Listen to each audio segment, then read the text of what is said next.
Hey everybody, just a quick message from Bald and Bonkers Network. We would like to remind everybody that certain topics of discussion may not be comfortable for all listeners. Certain viewpoints may not reflect those of our partners, sponsors, affiliates, our hosts, or that of our guests. We would like to encourage everybody to keep a respectful and open climate of discussion for all topics, no matter how disturbing they may be. So viewer discretion is advised.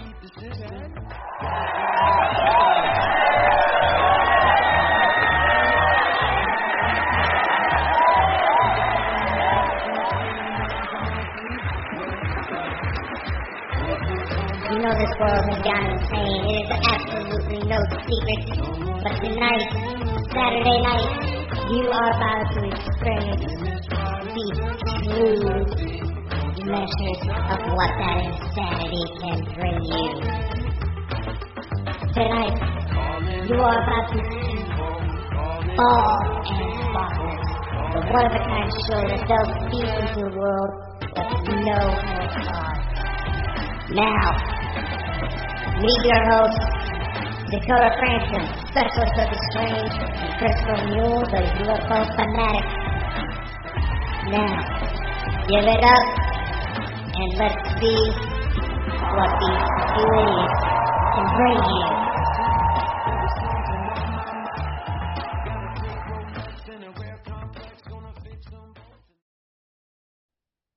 What is up, ladies and gentlemen? Welcome to Bald and Bonkers. It's finally Saturday. Time goes way too quickly, don't you say? Awesome. I can't get over that trailer where it says 2 idiots, you know.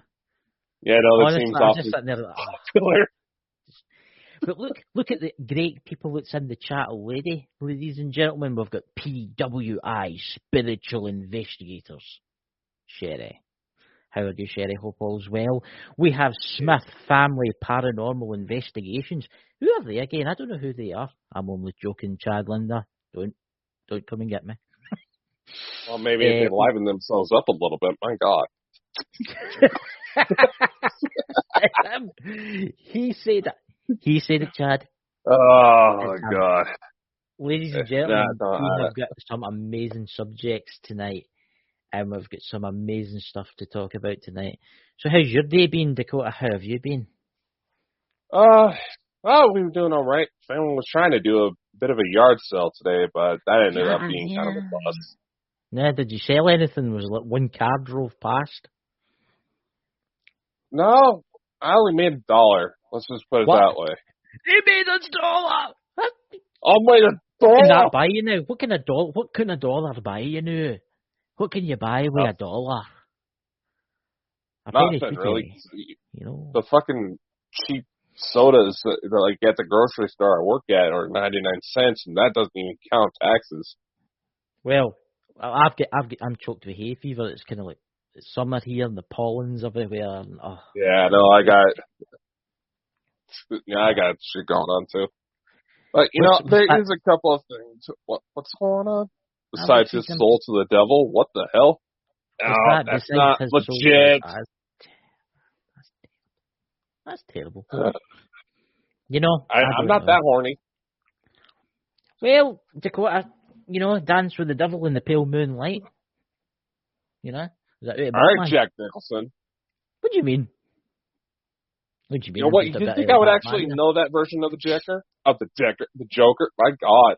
Well, that was before you were born. That was like, oh my God, that was a long time ago. I'm showing my age. Yeah, I'm 41 soon. Yeah, that's the Jack Nicholson version of the Joker. Best one, I would say. I'm not much of a Batman fan, but there are a couple things I do want to get into before we get started with today's show. Basically, today we had something in mind that, because there's been so much weird stuff in the news lately, we wanted to kind of do something that we haven't really done since the very first episode. Yeah. But basically, just kind of look at the weird things going on in the world right now. Just kind of talk about it. But there are a couple things, some fairly serious stuff that I do want to put out there real quick. First off, I do want to say, everyone keep Sherry in your thoughts. She's not doing so hot right now medically. Don't want to get too much into that. But Sherry, we love you. We're here for you. Me and Crispy Blow over here. What? What did you say to me there? That's just terrible, you know. Honestly, Well, I look think at your fucking name tag. See, honestly, ladies and gentlemen in the podcast world, I'll be looking for a new co-host. Change that back because I can't reach my laptop. It's too far away. I'm Alright. boiling. My window's shut. People are out having, because it was like a fair here, and they're making noise outside, and I can't have my window open, so it's annoying. And where's that? There's a second thing. For those of you who've been following the show for a while, you know that back towards Memorial Day, I did do like a little commercial, basically saying be safe because we are in the 100 deadliest days. I do want to give a shout out to Gooding Police Department. I say this because one of their deputies was recently in a fairly serious crash. Arm tore up. He had to crawl himself out of a burning vehicle. Good. Covered in diesel. Jesus. Part of his ear was cut off. Part of his spine was busted up. What happened? Would something crash into him? Or? Yeah, the investigation into the crash is still ongoing. I do want to say, please do be careful because, let's face it. Over here in the States, whenever the kids get off of school, the roads get terrible. That it's well known. Ask anybody within 911 circles; they can back me up on this. But the story does have a happy ending. He was able to tourniquet himself while blinded by diesel fuel, remind you. There was a nurse that happened to show up on time to help him keep sustained. He did have to go into surgery, but we actually personally just got heard from him not too long ago. He is up and moving, expected to make a full recovery. Obviously got a few rough months ahead of him. Yeah. He does also have two very young boys that he tries to stick around for, so that seems to be his main motivation. But nevertheless, for God's sakes, people, be careful when you fucking drive. Yeah. And also, guys, do what it says. Don't drink and drive, and don't take any substances and drive. You don't know what's going to happen. Okay, we guys? Definitely got to start putting out drinking and driving stuff because it is almost 4th of July over here in the States. Yeah, I mean, you got to remember all these officers in the United States and the UK and stuff like that. I mean, they're doing a good job. They're keeping everybody safe and stuff like that. So, when you think about the hard times we're in now, especially all the hate crimes in the United States and the UK and stuff, so you're doing a good job if any of you watch this. So, thank you for us. So we do have plenty of law enforcement and federal agents who do like to watch us from time to time. So, you can show them a little love every now and then. Yeah.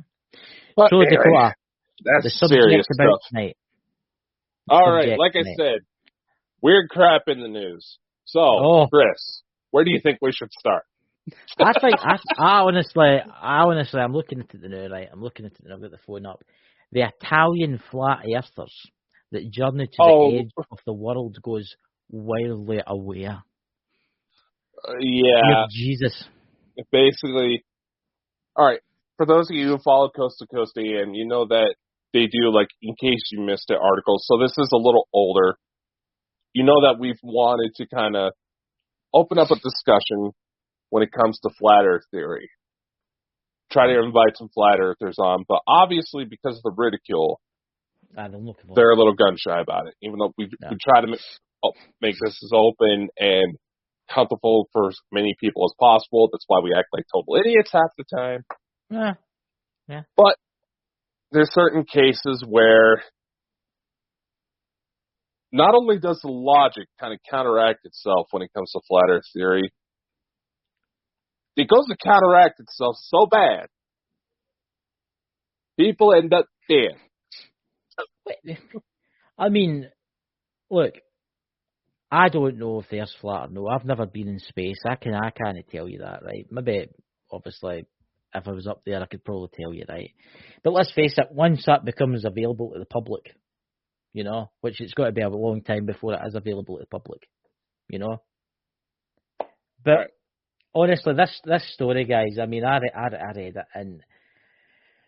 Oh, Dakota, do you want to start off with it? Because I just feel like bursting out in mad laughter right now. All right. Basically, the summary of the article is that there was this couple who wanted to prove flat Earth, right? Yeah. And there's all these scientists that come out and say, well, if the Earth is flat, we have airplanes, we have modes of transportation, we have cameras. Why doesn't somebody go out and take a picture of this alleged ice wall that's supposed to keep everything contained? That doesn't exist. That's one of the... Yeah, or that's what Antarctica truly is. Yeah. So they decide they pick a spot. It was off the coast of Italy. They ended up about 200 miles north from where they thought they were going. Yeah. Another thing people find funny was that they used a compass, which, according to the flat Earth, should not work. They got lost at sea for about 15 days and were lucky to be alive. Was it not a certain type of compass? It was a certain type of compass that doesn't work to the Earth's magnetic field. It does. Our compasses that we use now work to north, south, east, and west and all that. But the flat earthers have got their own type of compass. That. They used a typical magnetic compass. Right, there's a typical right. That's supposed to line up with magnetic fields. Now, mind you, that's at. Hey, Mike, how's it going? Mike. Now, mind you, there have been occurrences where locations that are rich in iron have been known to throw off compasses. Oh yeah, I've seen it. I mean, just look at the haunted forest, the suicide forest in Japan. If you take a compass in there, it spins. Oh yeah, that's also how you know the Bermuda Triangle is allegedly kicking up too. Yeah. It's when it starts doing that. But then there's also that guy who tried building a rocket to prove flat Earth. God. Oh, geez. Didn't he end up dead? It was the world's. It wasn't powered by gas or anything. It was actually pressured air. That's how it was in the Nevada desert. Yeah. It went up, and the parachute didn't open, and he came back down again. And you can always he ended up dead. I mean, Jesus, honestly. And honestly, flat earthers, we genuinely do want to have a discussion about this. You know, tell us, what is it that makes you think this? Because we don't get it. And instead of, I know it sounds like we're making fun of it, but that's just our approach to how we do these shows. We want to try to do what a lot of people don't seem to do, is actually sit down and fucking talk. I mean, right, I will admit there is some dodginess going on here, right? And I've seen a lot of the flat earther videos, and I don't know if any of you guys have seen it in the chat where they say, like, the people in the International Space Station, right? It's all they're using a green screen, right? Have you heard that one? Right. Yes, I'll admit they do that sometimes, right, in movies and stuff like that, right? But this is what the flat earthers are saying. The flat earthers are saying that astronauts are inside an airplane, right, with a green screen and a filming crew, right? Just listen, right? And the plane is diving down, right, and then it's coming back up. Hence, it loses the gravity. Then it's diving down again, right? Now, I've seen people floating for longer than 5 minutes inside one of these aircraft, right? And inside the space station, okay? Right? See, these aircraft that do the anti-gravity, they can only do it for 5 minutes. Because if they kept going down, they would hit the ground, okay?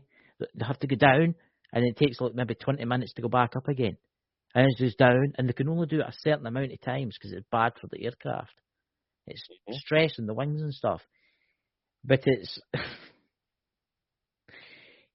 Look, yeah, I will admit there is some strange stuff in the space station. I've seen the weird, looks like water bubbles and stuff like that. But then again, is it water bubbles? Is it particles of ice? You don't know. That guy's inside that space station or the shuttle or whatever, right? And he comes out and he puts that suit on. We should really try to get an ISS astronaut on here. That's what I think thinking. That would be an awesome conversation to have. You know who comes on? You know who comes on quite a lot? It's that guy that did You remember the song he did it with the guitar inside the space station? Yeah, but his booking fee is fucking expensive. I've already started looking into it. You know? I mean, He's a popular guy. What's that? I'm just reading Mike the Naked Bigfoot kicking shit as usual. Smith. Oh well, stay well, Mike. Remember everyone, Mike the Naked Bigfoot is joining us tomorrow to talk about paranormal fraudsters and stuff. I think that'll be awesome. And remember, check his channel out. But back to the flat earthers. I mean, look, the science doesn't hold up, guys. It doesn't. Okay. There's a couple different points here. Right. Well, they try to say, they believe in flat earthers, say like in ancient Greece, as an example. This was never a mainstream theory. Never. And before we even had access to space technology, let's not go into ancient astronaut theory here, just for a sec. They could tell that the Earth was not flat. Based on the shadows in wells. Yeah. And how they were angled. Mm-hmm. I mean, the best one, right, this is what I can get my head around. The flat earthers believe that there is a dome over the Earth, right? Just listen, right? And the Earth is flat and there's a dome over the Earth, right? But every other planet in the solar system is round. Mm-hmm. Only Earth is flat, right? But the planets in the solar system don't exist because there's a dome and it's light bulbs. But the planets in the solar system exist. 1 minute they say the planets exist, right? Then they say they can't get up because there's a dome. Then they say the planets are light bulbs. And then they say aliens are demons, which, don't use that word. And then they say again that all the planets in the solar system are round. I mean, what is it? I mean, this is the thing. I honestly don't know where these people come from. And I'm going to say this to you now. I want a flat earther to come on this show, and I promise not to ridicule you. I promise to listen to you for a full hour, and you try and explain to me why you think we live on a flat Earth. What's that for Mike there? The Earth isn't flat. Shut. Next thing you'll be saying is that birds are real. My God. Oh God! Don't start that one. Don't start that one. Do you want to jump away from the flat Earth and go to the story about the birds in the deal? Why the fuck not? Because it's the basis for this entire little conspiracy. I fully believe started out as a fucking joke, but people in 2022, being people in 2022, took it way too fucking seriously. Or it's just a gag that went on way too long. But isn't the full logic for that little theory the fact that you don't see baby birds? Well, that's ironic you should say that, because there's a nest in my roof, right, outside my window. And I was out in the garden the other day, and I looked up, and what was in the nest? 3 little baby birds tweeping away, and they were walking about the top of the roof, right? Yeah. As they do. I have about 7 nests outside my front door, because we have a little carport, and there's at least 7 nests right now. All of them have eggs. And at least one of them hatched. Well, because my head lines up with where the nests are, those damn birds are always dive-bobbing me, thinking I'm trying to attack the nest, when no, I'm just trying to get in my car so I can go to work. And needless to say, there's a cat that we have outside to help take care of the mice, who absolutely loves when we park higher-rise vehicles, because she gets closer to the nest and kills some of the birds. And for Mike's question, yes, Mike, there is people out there that believe that the CIA and the intelligence services of the world have made birds as intelligent robots to spy on humans. Check it out, Mike. I think you're going to have a really good laugh tonight. unfortunately, here's where we get into the kind of the weird side. That was actual espionage plans to try to plant like radio trackers and microphones into birds and cats to spy. Meow. This was actual real stuff that happened. They conducted the surgeries. I shouldn't have to explain that it didn't go so well. Do the research, Todd. My God. Fuck is Todd? It's Mikey, kids. Mike is all about that stuff. It just shows you Mike sort of sits and watches all this kind of stuff. Well, man's got to do something to keep entertained. Yeah. I mean, honestly, Mike, Mike's coming on tomorrow night, but I wished Mike was on here tonight because I think that would have been funny as anything. But I'm looking forward to it tomorrow night because it's one of Mike's specialities is fakers and the paranormal. You know, Mike's very good at finding them. Oh, good thing we started putting in a viewer discretion advised warning in the intro. Mike, the naked Bigfoot is wound up, ladies and gentlemen. Mike, if you want, you can come on with us, Mike. We can drop the link in the chat. You're welcome to join with us, you know. But honestly, I mean, birds are the real Dakota. Next they'll be saying that cows are actually they're not real either. I mean, what is going to happen with this world? What? Oh, what? They're going to say, the reason why they're saying cows are dying in Kansas is because there was a recall in one of their parks. Is that where you're going at? Look, right, if we're talking about strange news for around the world, right? Now, here's one. All the cows that died, right? 10,000 head of cattle, right? That is a bit suspicious. And I think Mike can actually agree with me here because it was him that actually told me about it, and then I went and looked it up. Cows are androids. Cows are androids. You're brilliant, Mike, honestly. Now, Mike, you see why we have you on the show so much. Yeah. But honestly, see all the cows that died. Now, I honestly think that that is very suspicious that the cows died. They said it was the heat wave, right? No, that's... In the field, a couple of fields away, there was all dairy cows, and not one of them died. Yeah, that's the thing. Anybody who's actually dealt with farming knows that shouldn't... There's under absolutely no circumstances that should have happened naturally. Look, there was a guy, I watched on YouTube, and it wasn't just on YouTube, it was in other places too, and he was an Australian cattle rancher, right? And he's got a cattle ranch in the most hottest part of Australia, right? It was like something 50 Celsius. It was actually 10 Celsius warmer where he keeps his cows than where these cows died. Mm-hmm. And he's not lost one to heat yet. Yes, he's maybe lost them to infections. Yes, he's maybe lost them to creatures eating them. But he's not lost them to actual heat exhaustion. Yeah. Under no natural circumstances should that be happening. That we're aware of. Now, who knows? There are what they call prions, which are kind of like parasitic worms in the brain. Yeah. You know, that are responsible for like mad cow disease. That's and right.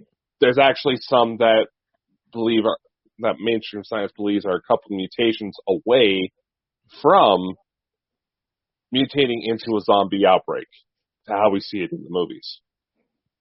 I've seen that. Yeah, I've seen that. But honestly, it's actually a subject I was going to ask Mike to actually talk about was voodoo and the what do you call it, the zombies and the voodoo. I think that would make a great subject because I was actually watching a thing about that last night, and they were talking about the mad cow disease, and then they were talking about this chemical that they use to make people do stuff that they want. I can't remember. Oh yeah, there's a naturally growing flower in Latin America that is used by cartels all the time to essentially make them mindless zombies.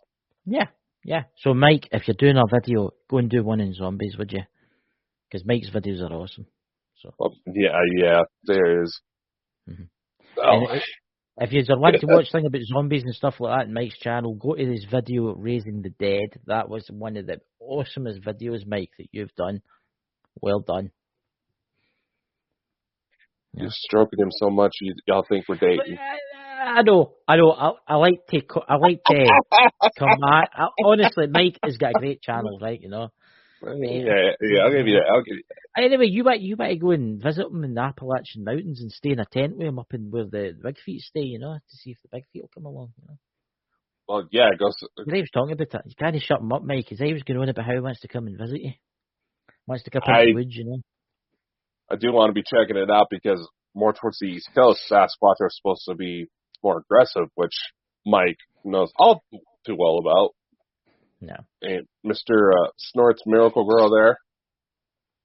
Absolutely. In the chat, ladies and gentlemen. You know, for those of you on the podcast who are wondering, are these schizophrenic? No, we're just reading the voices. No, we're reading the chat, guys, and you need to check out the chat. You need to come to one of our lives, guys. Honestly, because there's some people, and everybody in the chat tonight are absolutely awesome. You know. What are you doing, Dakota? What are you doing? Taking a fit there or something? Look at the fucking chat. I gave. I think you meant to say have a cave ready for you. He's got a cave. I don't think you're thinking about I think you're thinking about the wrong thing there. He's talking like a place in the mountains that you can go into. No. I'm well aware. We have mountains here that are even higher than the Appalachians. He's got mountains where he stays. Everybody, you know. Yes. So yeah, we have them all around. That's why we have a fucking Bigfoot professor here, man. You met him. We had him on the show. Yeah. So Mike, he's going to come and visit you.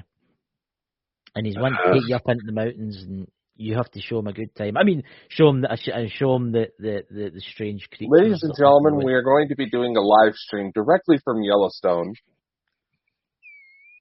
After which, don't be suspicious if you start seeing applications being sent out for new co-hosts. So what other strange news is there? What other? All right. God. All right, so let's go into the world of AI for a sec. Okay, go for it. Now, I saw this article. Now, granted, as a tech geek, I thought it was cool, but dealing with the supernatural, dealing with certain things that can come up, it's kind of messed up how they portrayed it. Interesting little fact for any Top Gun fans. For the new Top Gun, in order to give Val Kilmer his voice, because he ended up having throat cancer, they used artificial intelligence to recreate it. Soon, if you have an Alexa device, that technology will be made available. Holy God damn it.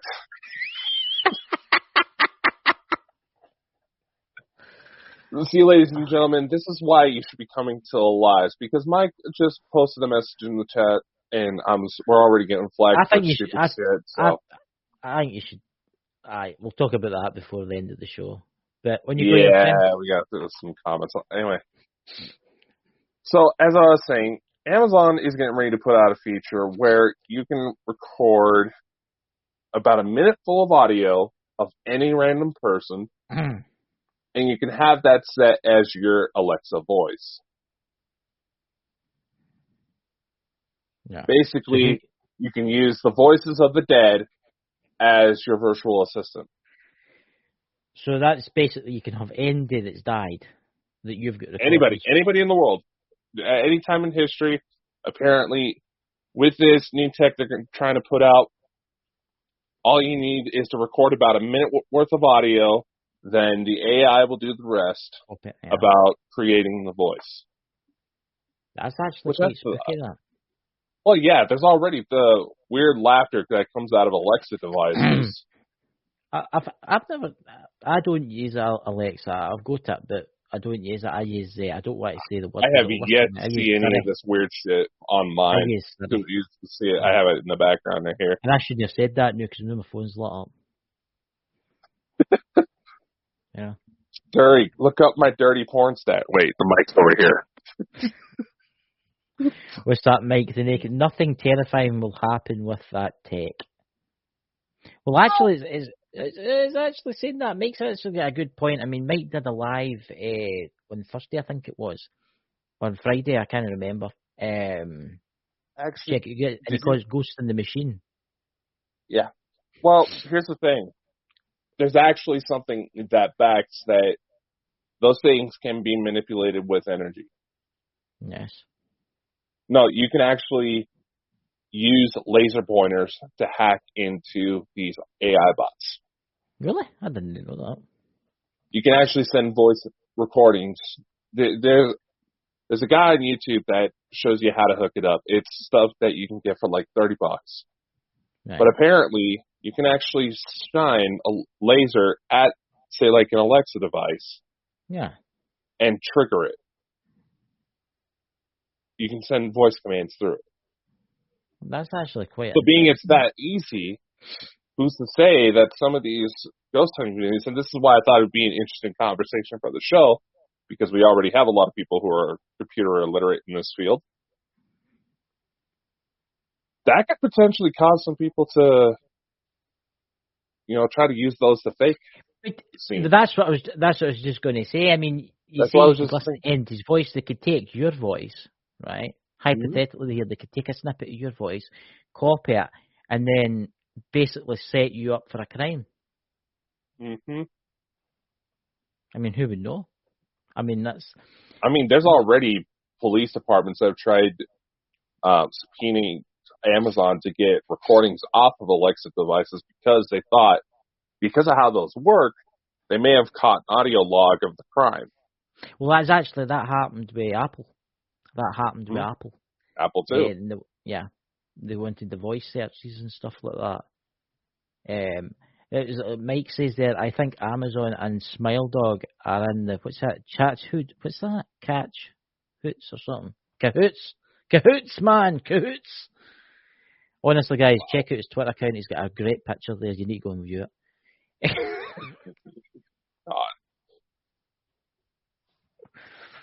But it's scary. I mean, then you've got Elon Musk with this new robot. Yeah, the Tesla bots. I mean, where's it going to end? What's it going to be like in 20 years' time? Here's the thing. Even Elon fully admits that AI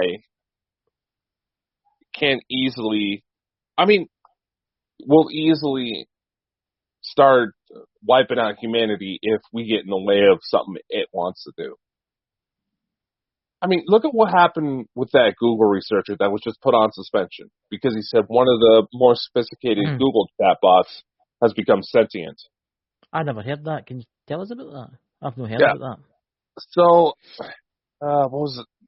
So basically, Google is one of the big ones in AI. Basically, he was developing this chat, and he actually ended up releasing some of these chat logs where he started to believe that this thing was taking on.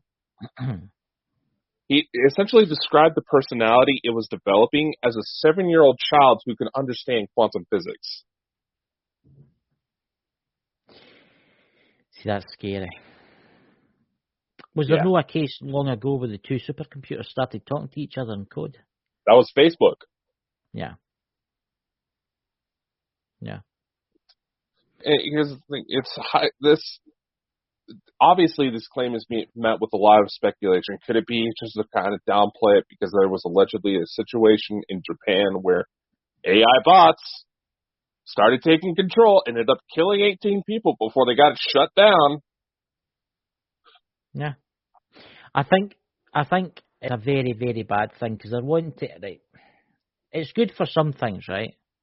But then again, they're wanting to, right, I heard a story, I was watching a program about this actually, and they're actually wanting to put AI into 747s and have no pilots. What happens if that AI is connected to another AI that doesn't like humans? What's it got to do? Just fly it into a wall, into a mountain? You know, there's my brother, kid known as, what do you call him? The HAL 9000. What is it? I'm sorry, I can't do that, Dave. It's 2001 Space True, Odyssey. by the way.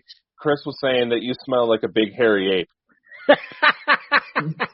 before we went on the show. We were talking about, was it Dr. Squatch soap? And he was telling me what a big what do you call it? A Bigfoot smells like. I said, how do you know the smell of that? You actually been up close Because to that's one of the ways you know they're nearby is if you start smelling what smells like a big, hairy, sweaty man. My God, with the voice I just did with that sounded like I got way too excited. Yes, he did. Mike's jumping up and down as we speak. He's in his room now, and there's a thunderstorm outside, and he's like, You're getting Michael excited here. Mike's Give him a corner there or something like that. Oh, well, Mike's a decent guy, so yeah. Don't you worry, Mike. We'll send him to you. You can have your way with him. Yeah, being that we don't necessarily keep with our Canadian contacts anymore. But anyway. Yeah. So, what the fuck were we saying? You were talking about big hairy men. That's what you're talking about. Oh, God. No, you're talking about AI. You're talking about AI. Yeah, then we got all this. Welcome to Skynet. Welcome to... Yeah. Did you know that the launch of Skynet in the Terminator movies is the same date as Hitler's birthday? Wow. 4/20. I'm serious. He must smell bad because he lives in London. We're only joking. That would do it. Don't worry, Drew. You can wind him up in the Xbox next time he's on. You can tell him all about Fury and Convoy and stuff. He's the one that said it. I've never said a terrible thing like that. You're such a filthy liar. So what other news is out there between the AI taking over the world? What about any alien news? Is there any alien news? Actually, we do have a lot of UFO disclosure coming up. Former manager of Department of Defense Aerospace Program has fully come out and admits saying UFOs are real. Yeah. Did you know, apparently, yesterday, when I was just looking up some stuff to talk about on the show, I was kind of going searching through, that yesterday was the 75th anniversary of the first UFO sighting in the United States. Really? Yeah. That's very interesting. I did not know that. I did not. I just learned this. And apparently, this is out of Mount Rainier in Washington State. Mm-hmm. Interestingly enough, the guy that saw it, he was a pilot out of Boise, Idaho. Yeah. That's about 2 hours north from me. Was there no something that happened there in the 1800s, the early 1880s or something with a UFO? I'm sure. You got to remember that was before. Back then, they were called airships. Why? But the first modern UFO sighting was 75 years ago. That's fascinating. It was 2 weeks before Roswell. Maybe they were a wee bit inebriated. Maybe they stopped at the local tavern for a slap up meal and a few beverages, and they climbed into the ship and then crashed in the desert. Yeah, 2 weeks before Roswell, Kenneth Arnold, he was on a flight between Chehalis to Yakima, Washington, when he reported seeing 9 large metallic-looking objects flying at an immense speed near Mount Rainier. Okay. He also reported the sighting to the U.S. military, but officially no sightings, no information was ever found about that incident. It's very interesting, isn't it? It is very interesting. I mean, oh God, can you imagine what that guy must have thought when he seen that? What in God's name is that? Exactly. You know? I swear to Garfield, I thought you said airships. what the fuck, Mike? I don't know what you're drinking tonight, Mike, but I want some. Right? Oh my god. So, what about... that's the big... What's that? No, I was just going to say, this Kenneth Arnold looks like he's still up and moving. That'd be an interesting guy to get in the documentary. Yeah, we'll see what we can do there. We'll see what we can pull off. What did you think of that article that the Chinese government brought out saying about how they might have got a transmission from outer space? What is your thoughts on that? You got to realize... It's all dead now because of what's happening, obviously, with China and the world. Well, news like that. This is probably going to be something that we're going to go into a lot more tomorrow. When we're talking about frauds in paranormal field. Yeah. And I feel this is a pretty good segue. It's just that because, discovery of extraterrestrial civilizations would be the biggest scientific discovery forever change the course of human history. Now,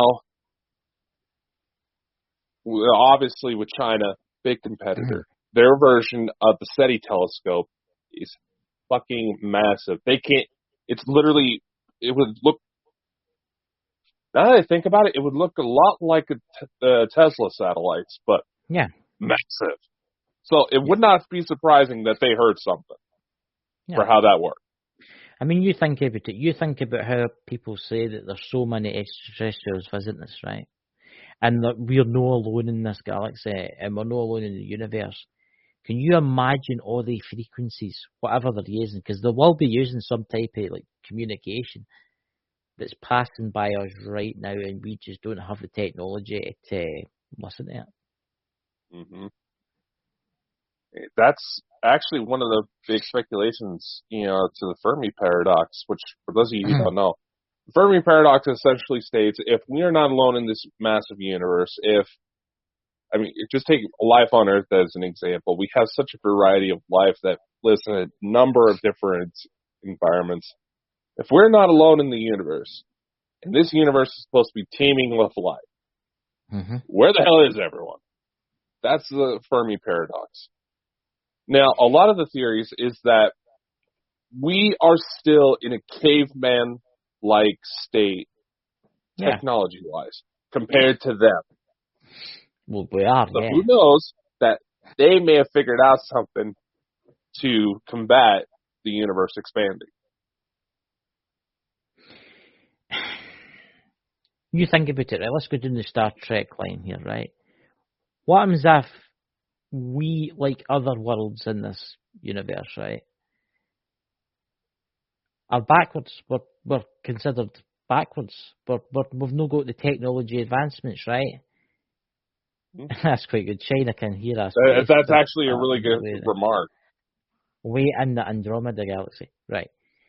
I mean, you think if you're an extraterrestrial, right, and you're flying through this sector of the galaxy, right, and you see your planet, you're going to be like, oh look, there's an industrial world, right? Let's go and have a wee look. They'll look at us, and we'll be still burning fossil fuels, and we'll still be using certain types of nuclear. We'll be killing each other, and then they'll think to themselves, Jesus, we used to do that millions of years ago. And then they'll think, we'll have a look. So they'll come down, they'll flee about, you'll see their spaceship, and then they'll flee away home again. And they'll not want to land here. I mean, really, if you were a highly intelligent alien, right, and you were in your spaceship, and you found a world where people were killing each other, and they were slaughtering each other, and there was wars, and there was famine, and there was diseases, and there was just madness, right? Would you want to land there? I would want to have a look. I would want to. Well, yeah, you would want to have a look.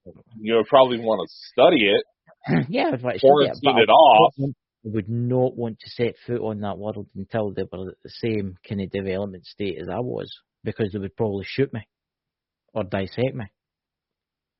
Yeah, we could do a whole another episode involving supposed incidents like that, because kind of bouncing back to the China remark, Yep. Yes, we are global superpowers, well-known rivals. China has had a lot of interesting technological advancements come out of their way recently. Oh, yeah. The nuclear generator that was essentially a second sun for how powerful it was. Yeah, fusion reactor, yeah. Oh, yeah. So, needless to say, they're not going to want to give that to us. That's where, that goes into the whole fields of espionage, trying to figure that kind of stuff out, because they don't want it used against them. They built supposedly built this reactor that's a fusion reactor, and everybody kens that fusion's cleaner than nuclear. There's no radiation for fusion power, and I'm not talking about the razor blades.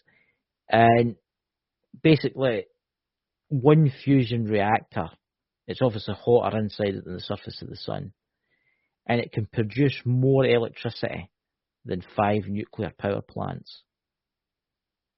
And it's a clean form of electricity. You could shut it down, you could turn it off, turn it back on again. You could walk inside the reactor core after you've had it going for a little while, and there'd be no radiation. Oh, you just still get a pretty nasty sunburn from it. I wouldn't like to be inside it, because inside it's something like it's warmer than the core of the sun. I mean, it's like 17 times. Yeah, that's how the sun. A lot of people don't realize the sun is a giant fusion reactor, right? Mm-hmm. And that's what people are trying to do. They're trying to create a fusion reactor, and they were successful. But the thing is, China actually has to ban fireworks because of their pollution problem. Yes. It is terrible. Over there in Beijing, if you ever go to China, pray for rain so that way the air is somewhat clean. Because a typical guy going on his commute, just going about his day, going to work, all that, just breathing in the air, it's the equivalent of sucking down 10 packs of cigarettes. The pollution gets so bad that if they were to light something on fire, you may as well just fucking napalm Beijing. Yeah. You can't see the pollution's that bad.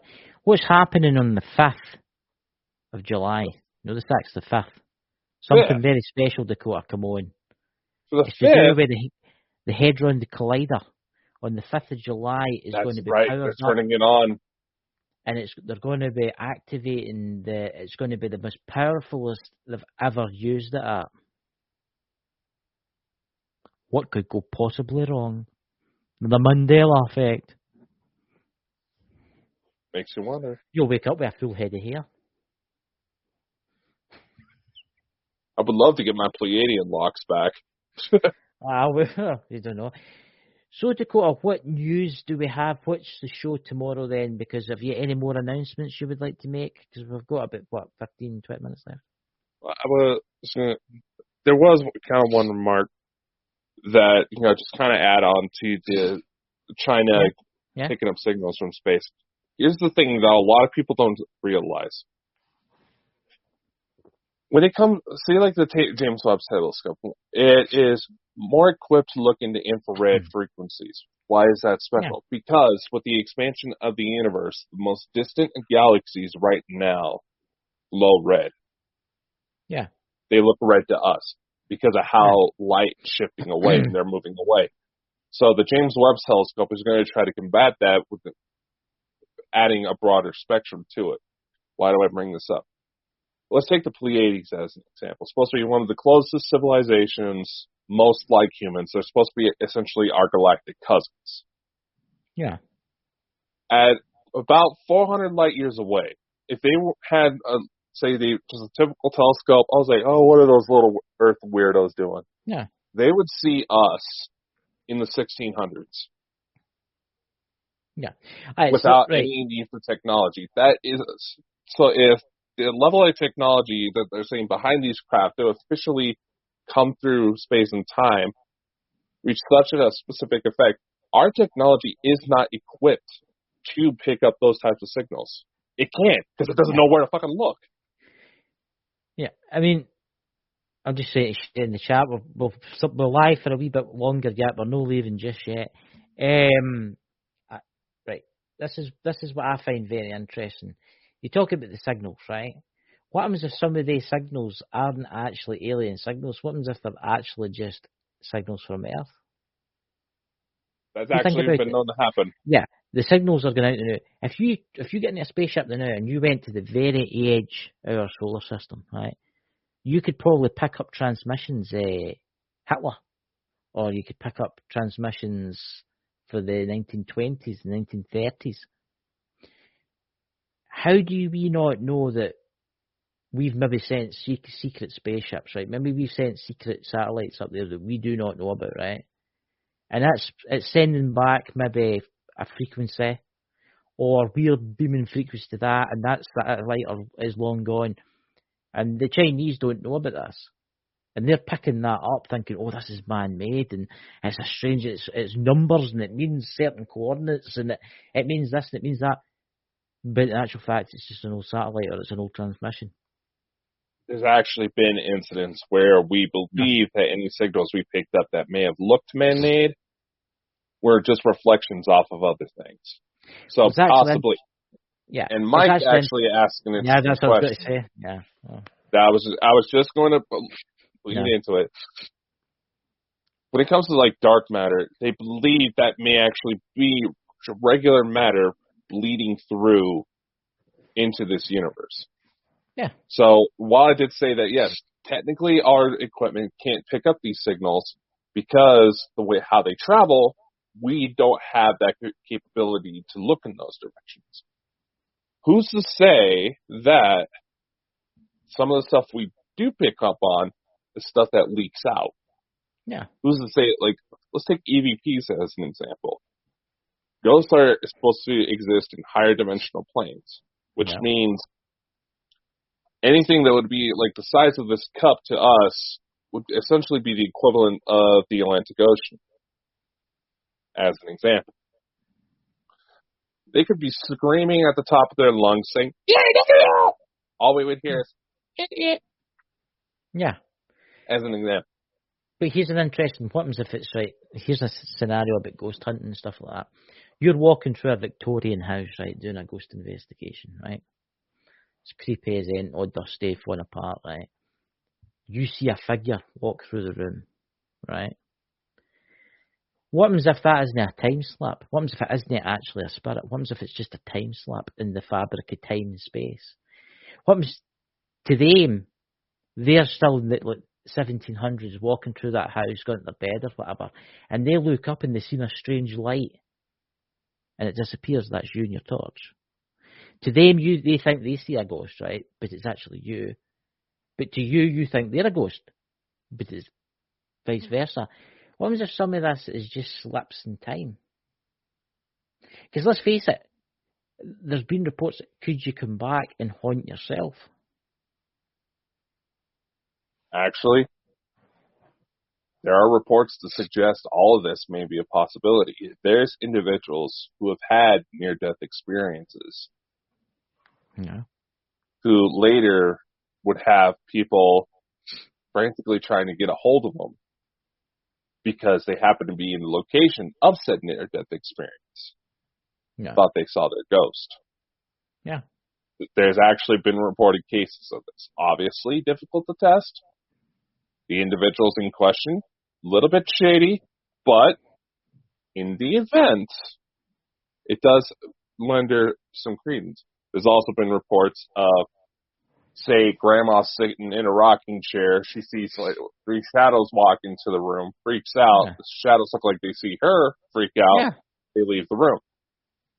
Grandma dies. Years later, a dude with a couple of his friends walks into a room. All of a sudden, sees a shadow apparition in grandma's rocking chair. There's actually been reports of this. So, who's to say? Yeah. It's scary, but it's actually mind-blowing when you think about it. I know. It's like, because the afterlife's meant to have no time, right? So a blink of an eye in the afterlife is like 100 years for us. There's nothing, right? Mm-hmm. But here's a question. I was watching that person we were talking about last night about the near-death experience women. And what happens if they say you plan your life? They say you plan your life, right? Mm-hmm. You die, right? What am I trying to say is that you're in the afterlife, right? You plan your death, right? Because that's what they say. They say you can plan, you can leave when you want to leave, right? But it's like time doesn't exist there. You see where I'm going with this? You see where I'm going here? Time does not exist in the afterlife. There is no time. You can go anywhere, you can do anything. Mike's probably knows about this, right? So you can basically watch how your life plays out in the afterlife, right? Right? But while you're living on this plane, this existence now, and the spirits that come to you, and you sometimes see, how do you not know that that isn't actually you planning your life?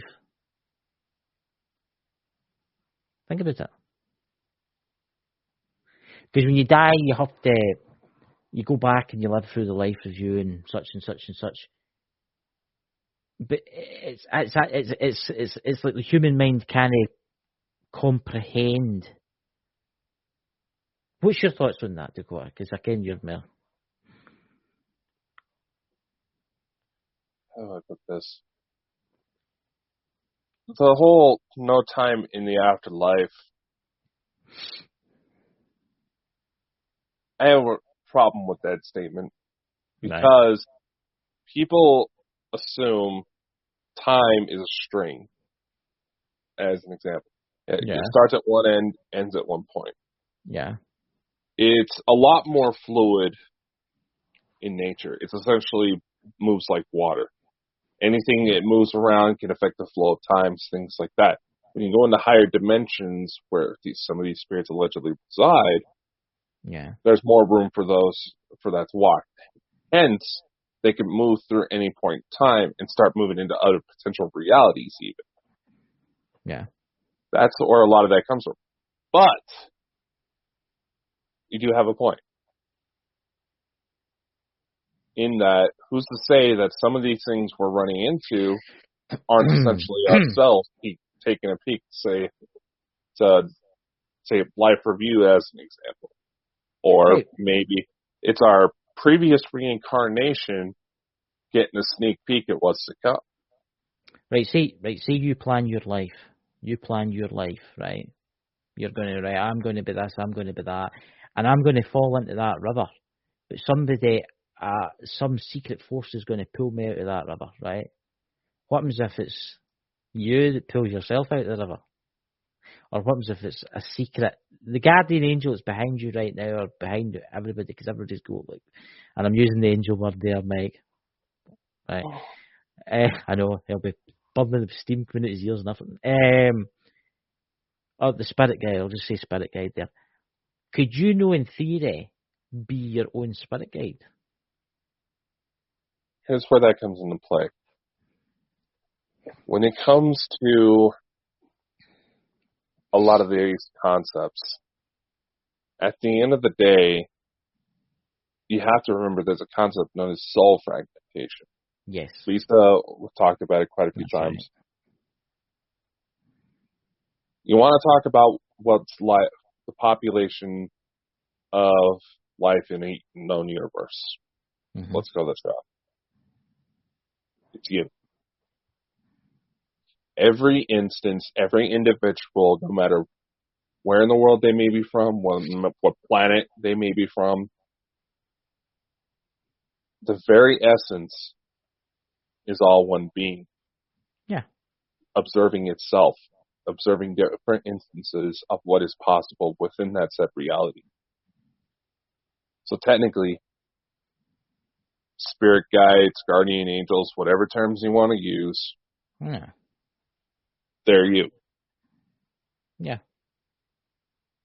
You could get a little awfully philosophical there for you. Yeah, every person you see die, you see yourself die. But here's something that I think happens, right? This is just my opinion, right? And maybe this doesn't happen. Maybe I'm bullshit, right? You die. Well, you go to the you die, you go to the afterlife, right? You go to whatever it is, the great beyond, right? You go before the life review, and then your soul, there's two parts of your soul. You stay in the afterlife, right? Whereas a bit of your soul goes and becomes born again, right? And that soul that's born again, you can go and visit it and look after it, right? And it's obviously it's like born again, but it's a different soul, right? You get me? And then it comes back, and that bit of its soul stays. And the infinite, the great wheel goes on, it just keeps going and going. And the bit that's you're left, you go back to the source, you go back to the great source of everything. Mm-hmm. And to you, yeah, you are Dakota, you know everything. You can see this amazing light and all your dead relatives and all that kind of stuff. But you go back to the light, and it's as if you like uplink with it, right? And all your knowledge and everything gets fed into it. But then after that, you can do what you want. You're in the spirit world. You can do what you want. You can go and talk to your relatives and such and that, right? Or you can come back again. But a bit of your soul breaks off and becomes another new soul. You see what I'm trying to say? There's What's actually that, Mike? science behind this. No. Well, the whole dead hooker, we probably should have confronted that a little closer to when we saw it actually post, so that way the conversation would make more sense. It's not that much out of the question. Craig Campobasso, MUFON, actually recognizes this. Every body we take, the soul is not complete. It is a fragment of a greater being. If the soul is, in fact, higher dimensional, let's use the soul as light analogy. Yeah. You focus too much light into one spot, what happens? No, explodes probably. Yeah. But spontaneous combustion. Yeah. So only part of the soul fragment goes into the new body. You can still you can technically still be in the afterlife. Yeah. And in theory, you could be able to bounce your perspective between the two. Yes. Every time you have a child, part of that soul fragment goes into the child. Yes. Mixes with the other parent. Or parents, we have certain conditions where technically people that have 3 biological parents or more. But that's another discussion. Essentially, it always lives on, is what I'm saying. What I'm trying to say is, right, say I turn the light off the night, I go to my bed and die in my sleep, right? I go to the afterlife, right? And a bit of my soul goes and becomes born again as a new soul. But my soul, half of it, goes to the great beyond, wherever it is, and I get my life review and I do all my stuff, and then I can get the choice of coming back again. But a bit of my soul has been halved, and that goes and becomes a new soul. Because let's face it, we all have to come for somebody. There must, obviously, the human mind working here, right? Obviously, it's not powerful enough. Obviously, the soul never dies. You're right, Sherry. But obviously, more souls have to be made. So when, right, say the great universe, the galaxy, everything, the great creation, everything, when it first began, right? Imagine it set off in a certain amount of souls. Let's say it set off for 10 trillion souls, right? When that soul come back, this bit of the soul here can go and it can do its life review and it can meet its family members and it can decide and plan its own life again, right? Mm-hmm. But this bit of the soul instantly gets born again as a new soul, as a new soul, a first ever soul. Think about it. So when it dies, it comes back, right? And it's halved, and it can go and learn its life review and such, right? And its other half of the soul is instantly born again and becomes a new soul. But obviously, that half that you've went away the first time, you can come back again. But every time you die, a little bit of you gets turned into a new soul. So it's the infinite because the great beyond's infinite, isn't it? It will always be, and it will never end. Who knows what all of this became? Obviously, because we're human and we're not intelligent enough, right? Think about it. There'll be the extraterrestrials out there that are really, really old, right? That they think they know everything, but they don't, because everything is infinite. Mm-hmm. Or even that soul that breaks away goes into the alternate reality.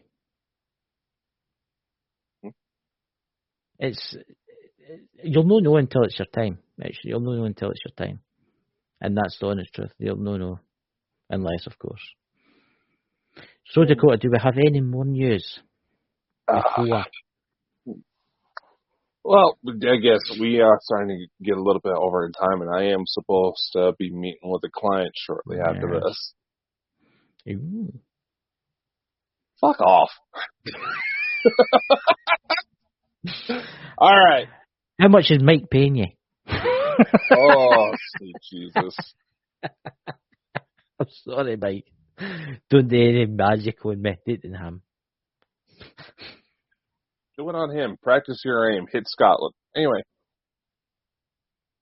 So,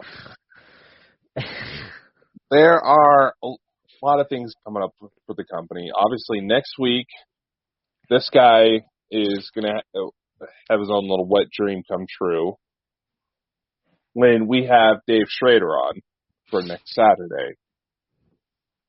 We also have been slowly expanding our store online to where, because we are an Amazon affiliate, we have the option to make small commission on sales through Amazon. So we actually started listing some of the books from our guests in our store as well. Mm. We also have investigation equipment for sale. Well, so a lot of exciting stuff there. You can also, honestly, I've been meaning to ask you with this.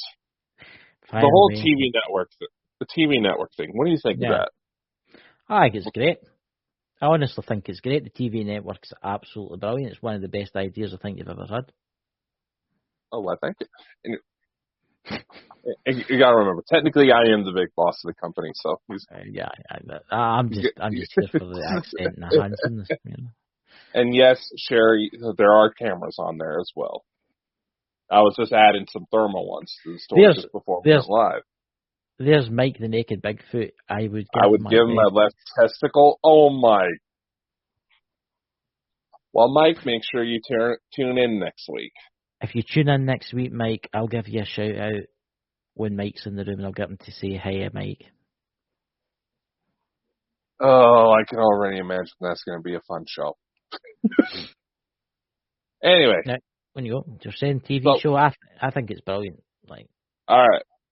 I thought it would be an interesting idea to have a constant stream of our videos. Yes. And everybody who's a member of the Bald and Bonkers team has their own channel. Yes. Sherry's got one. Technically, he has one too, but everything. When we started the company, we kind of absorbed everything into one another just to kind of help grow things to where it is at. We are actually starting to lease channels, which means if you want one, we can help set you up. Yes. And that is actually available in our Shopify store to kind of help make things easier. It'll be a monthly lease situation. Cost you just a little over $50 a month, but you'll be able to embed it on your website. Your channel will grow as Bald and Bonkers grows. Mm-hmm. You'll have access to our numbers, which we have estimated audience at any given time at almost 170,000. I know some people have tried to question me, but quite frankly, the BS behind a lot of this so-called drama in the paranormal, we can go into that tomorrow. Mm-hmm. The only question that ever gets brought up to me when those come up is, who'd you sleep with that you pissed off? That's how fucking ridiculous their logic is. Anyway, you'll be able to grow with us. You'll be able to have your own channel. You can embed it on your own website, and eventually, we will have a Roku TV app that you will be able to be a part of. This was stuff we have to build up to. So, if you're interested, we do have that on our store with all sorts of other fun little merch from all of our shows. We have a link to Smith Family's website because they do their own stuff. And yes, Sherry, there's K2s on there as well. There's spirit boxes. We'll slowly add in more and more stuff. And also, there's also bikinis there too. I think we should bring out a limited edition with me and Mike and Dakota on it. What do you think, ladies and gentlemen? I have to say that Mike will be sitting rolling about laughing about this. I had to say it. We'll talk to you tomorrow about it, Mike. Yeah, and ironically, those bikinis would probably not fit any of us. Well, they only go up to 2X. Oh well, I think I could put it in one. I could put one of the cups on top of my head. Oh my! Earmuffs. I could use the cups for the ears. Saying that if you and I were to butt heads, we would look like Dolly Parton's chest? Two tits together, I would say. You know. I think Sherry's saying she wants one of our bikinis. There you go. You get a discount code or something like that. Get one, you know. We'll look into it. So, like I said, lots of cool merchandise. We're gonna have some. No, Sherry, not an orb. That was cat hair. Which we'll go into orbs tomorrow because that is something that should be discussed. I think the TV thing's a really good idea. I mean, think about it, guys. If you've got a YouTube channel and you want to get it out there, we are going to do all the work for it. Dakota's got to do all the work for you. He's going to put your video out there. It's going to go out in the ether, the podcast, the TV, everything. Honestly, I think it's a brilliant idea. And yes, if we go to embed your YouTube videos, it will boost your counts. Yeah. And Sherry, again, I don't know what it is. I would have to physically be sitting there, but it works for everybody but you for some reason. Yeah, I'm not saying that to be mean. That's literally what's going on. So, Dakota, tomorrow's show should be interesting. Frauds in the Paranormal. I think that's going to be. And there's a couple of subjects I want to get into too, especially with the drama and the paranormal. That's lately is just ridiculous. You know? Honestly, I think most of that is people trying to get a leg up. And I noticed that there's there's that whole little, there's no right way to do this type of thing. And, it was working for you? Huh. We can talk about the TV network now. Oh, so you got that situated. Good. And, sorry, I'm squirrel moment as I'm reading the chat. Yeah, so I'm not having a schizophrenic moment, I swear. Okay.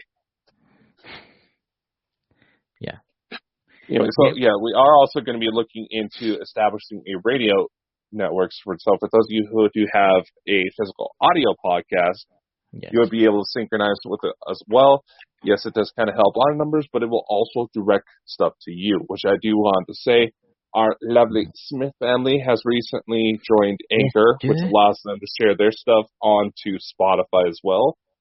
I sent them that way because it's free and you can actually link up Anchor with a lot of different other websites. So good podcast, guys. Please check it out. The podcast is really good. Smith Family Paranormal. I was listening to it the other day when I was driving. Very, very good. And yes, if going back to my earlier remarks from the beginning of the show, we do have an audio podcast, so please don't try to crash your car trying to listen to us on YouTube. Yeah. I found out apparently some of our audience is doing that. We can't be legally responsible if you crash your car. So, who will be joining us tomorrow night? We have Mike, the Naked Bigfoot, and everybody loves Mike, the Naked Bigfoot. He will be joining us tomorrow night. I got to thinking about that. Maybe Lex. He does do Through the Lens. Mm-hmm. So, and that does kind of overlap with us. So he might not make it. No judgment there. He's got to do his thing. Mm-hmm. But I got to thinking, why don't we make it an open discussion tomorrow? Yeah. Yeah. Let people kind of chime in. Keep things respectful. Yes. We are a company, and we are in the talks with potentially some big partners right now. So we kind of have to start behaving ourselves just a little bit more. Yeah. So we're going to start trying to step away from the drama. There's too, as I say before the end of the show, there's too much drama in the paranormal. It's ridiculous, the drama in the paranormal. In fact, I would say when you're doing the drama stuff, you're just acting like a kid, a 5-year-old. So stop it, And it gets people down, and it makes their life terrible, and stop it, But that's my opinion. And yes, this half the stuff that does happen falls under cyberbullying laws. Oh, yeah. And this is something that I wish a lot more people would realize, and it is something that is constantly used to try to discredit the paranormal field because of how fucking obvious it is once you actually pay attention. But there ain't a damn one of us who wouldn't qualify for some sort of mental illness. Yeah. And also what annoys me in particular is that there's a lot of people out there flag our videos for the most stupidest reason. I know, right? I know. I mean, a YouTube account that was tied to an email that had nothing but a couple BS videos, because I was using it because for some of you who know, I do get involved in movie auditions from time to time, and sometimes it's kind of a backup in case the actual video submission doesn't work. Yeah. What they recommend is posting that audition tape to YouTube and leaving it unlisted and sending them the link as kind of a backup, which is what I did. Some of my old audition tapes are still on that. No. That channel, with absolutely no warning whatsoever, got terminated the other night. I just got it back this morning. No, it was through the YouTube channel. And somebody's put a copyright claim in for a certain video that we did. I mean, we did a video on... was it Frauds in the Paranormal? Was it Paranormal? It was the Fake Psychics video. Yeah, it was the Fake Psychics video. Now, honestly, a part of me wants to try to get benefit of the doubt because we did do that little Miley Cyrus thing towards the end. Mm-hmm. But I find it kind of funny because normally if it's a situation like that, YouTube would tell you roughly where the copyrighted material is, right? Yeah. To give you an option to edit it. Yeah. That wasn't given. No. That's what I found suspicious. No, what I found suspicious was that it was somebody had put a copyright claim something in the video, but it wasn't that side of the video that we did. It was someone claiming because it was such and such. I'm not getting into it, guys, but it didn't work. I'm just going to tell you right now, it didn't work. Oh, and by the way, YouTube knows, and they're not happy. So like I said, I want to give benefit of the doubt just because we did get flagged by the Russians on Facebook. I think everybody's flagging them. But that's just Russia. Yeah. That's just Russia. Miley Cyrus. Yeah, we know we were reported, but we sent in an appeal. YouTube backed us up, saying, "Yeah, that's not a big deal. You guys are fine." I was reading into this last night. I mean, YouTube will have whoever did that. Oh yeah, they log it. Yeah, and I hope to God that they didn't use the same email as they use for their YouTube channel or anything like that. Because if they did and they find that suspicious, and it happens again and again, they'll shut that email down. Here's the thing. YouTube is owned by Google, and Google, they can IP lock. And what does that mean for the technologically illiterate? Basically, you have an IP address on your phone, on your computer. It's say it's like a digital version of your snail mail address. Let's go with that analogy. Any accounts that get created, and we're saying this for the trolls. Yeah. They get marked as potentially being affiliate, even if it's like on a shared computer and it's an account your wife made, as an example. they would get flagged as well. Yeah. And they record this stuff because of the number of times bigger companies go to flag material, even though it falls under fair use guidelines. Mm-hmm. They flag it. Your contact information, your physical address, all of this can be found in case they have to send information back and forth to take this to court. Yeah. It's not just that. Whoever flagged that, they put in a false report. Now, even if they delete that email, right, and they delete that report, it's still logged. They know exactly what device you used. They know the ID number of that device, and they have your IP address. So you could throw away your phone, you could throw away your laptop, actually, but they would still know who you are. Actually, you want to hear something interesting? I learned this the other day. A lot of these algorithms, say TikTok as an example, just because it's one of the worst in this particular area. Yeah. The algorithms are based on mass reports. Yes. So, means basically if multiple people start reporting it at once, it usually will get flagged without actually any physical human being taking a look at it. Yeah.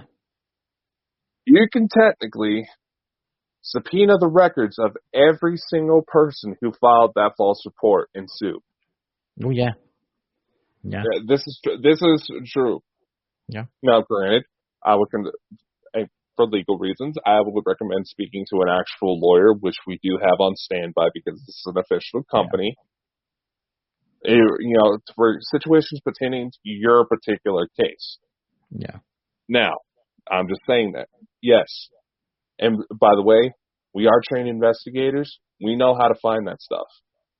Well, it's not just that, Tate. It's really good that YouTube said they're going to look in and see who did it, and they're going to investigate it, Because, once again, this drama, trying to act like you're the big dog. Yeah. I'm not one to judge if you want to try to get on these big shows like Ghost Hunters. That'd be hypocritical in my case because I did National Geographic and I didn't even get paid. I did it simply because it was National Geographic. Yeah. But there you go. There we go. You can still have a fucking moral compass and still try to pursue this stuff. That's all I'm saying. Yeah. So, ladies and gentlemen, we thought we'd tell you about that, but we'll maybe go into more detail tomorrow.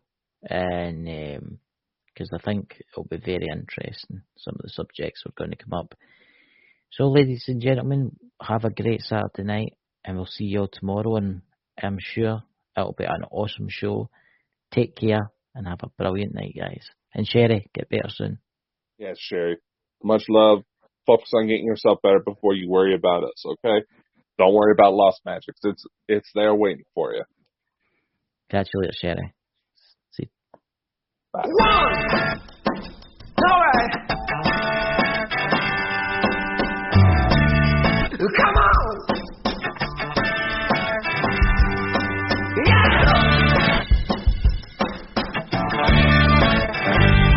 Here we go. Yeah.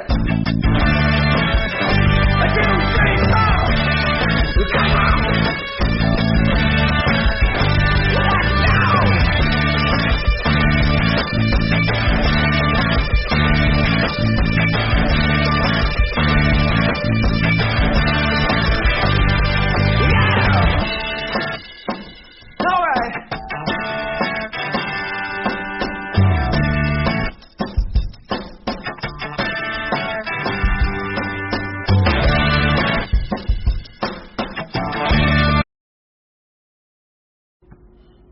Hey everybody, just a quick message from Bald and Bonkers Network. We would like to remind everybody that certain topics of discussion may not be comfortable for all listeners.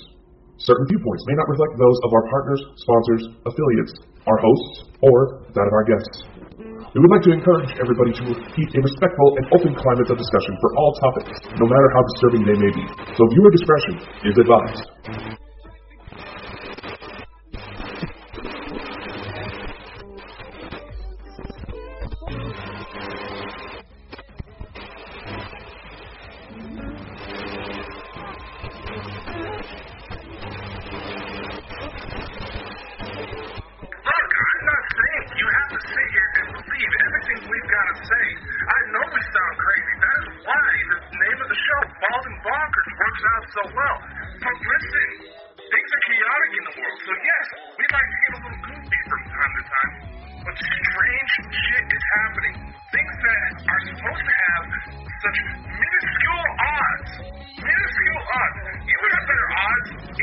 playing the lottery ticket and winning 10 times over than the odds of certain paranormal events taking place.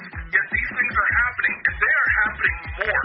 So we need to have a discussion. We need to have an unfiltered, unbiased discussion and get as many people involved to realize, hey, something big is about to happen. And yes, the world is chaotic. We know.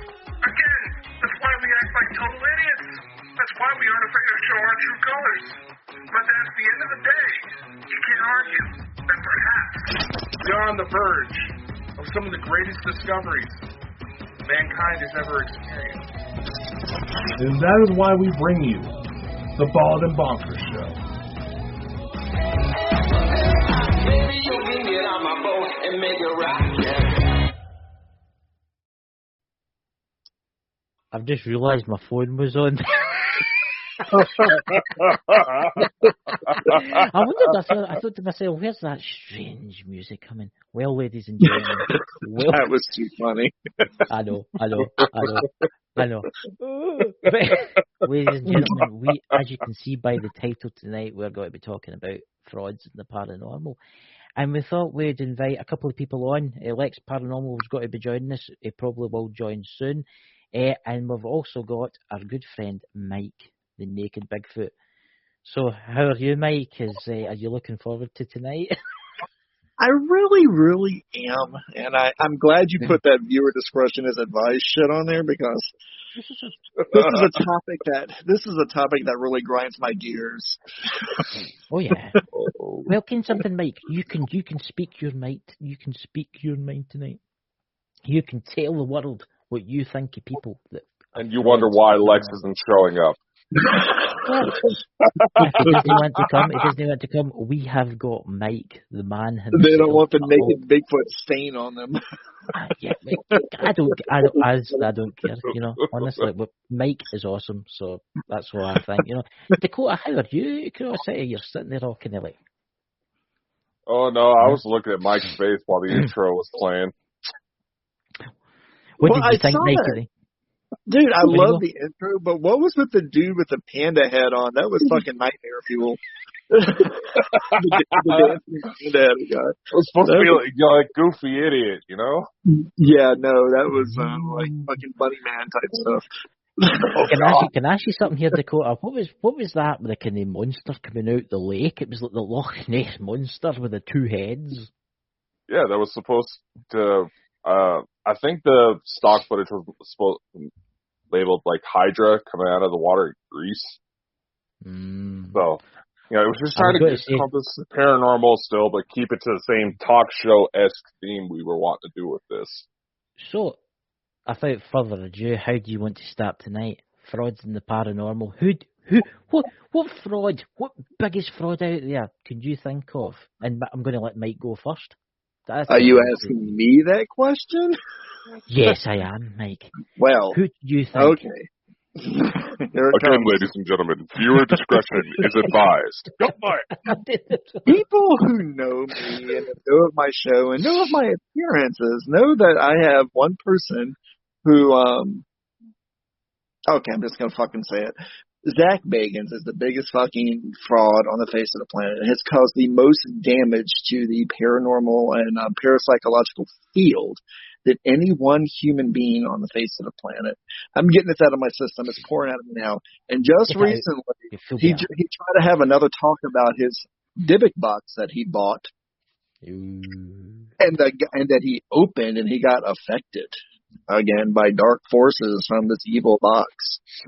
Okay, the guy that makes those boxes, and by the way, you can buy the Dybbuk box is a fake fucking object anyway. Okay, well, we can talk about why Dybbuk boxes don't fucking exist in the first place, but there are boxes that hold things that are evil, but ain't what they say it is. It was hype and it's Hollywood. Well, he took advantage of that. He bought this box from a guy who fucking makes them online. The guy actually went online and told everybody. He's come out and said, all these boxes are fake, so I make them. If you want to buy one, he makes them. They're great props. They look amazing. They're amazing props to have around your house if you like the horror themed house or anything like that. But he decided to try to Captain Douche decided to try to make it a real thing, and got millions and millions of people to watch and tune in as he opened it. Oh, Jesus Christ! It was like Geraldo Rivera with the goddamn, when he opened up the safe that had absolutely nothing in it. I mean, and then he fucking faked it to make it. The man continues to fake it to make it. He hasn't realized that he has made it. Yeah, I will say that. Travel I will say that, Mike. Yeah, I will say that. When he first started to do it, I thought it was quite good, actually. I did actually think it was quite good. But then he started doing, and I'm going to mention this word that Mike doesn't like, the demons. The demon road. And it was like episode after episode after episode, and all it was houses that were possessed by demons.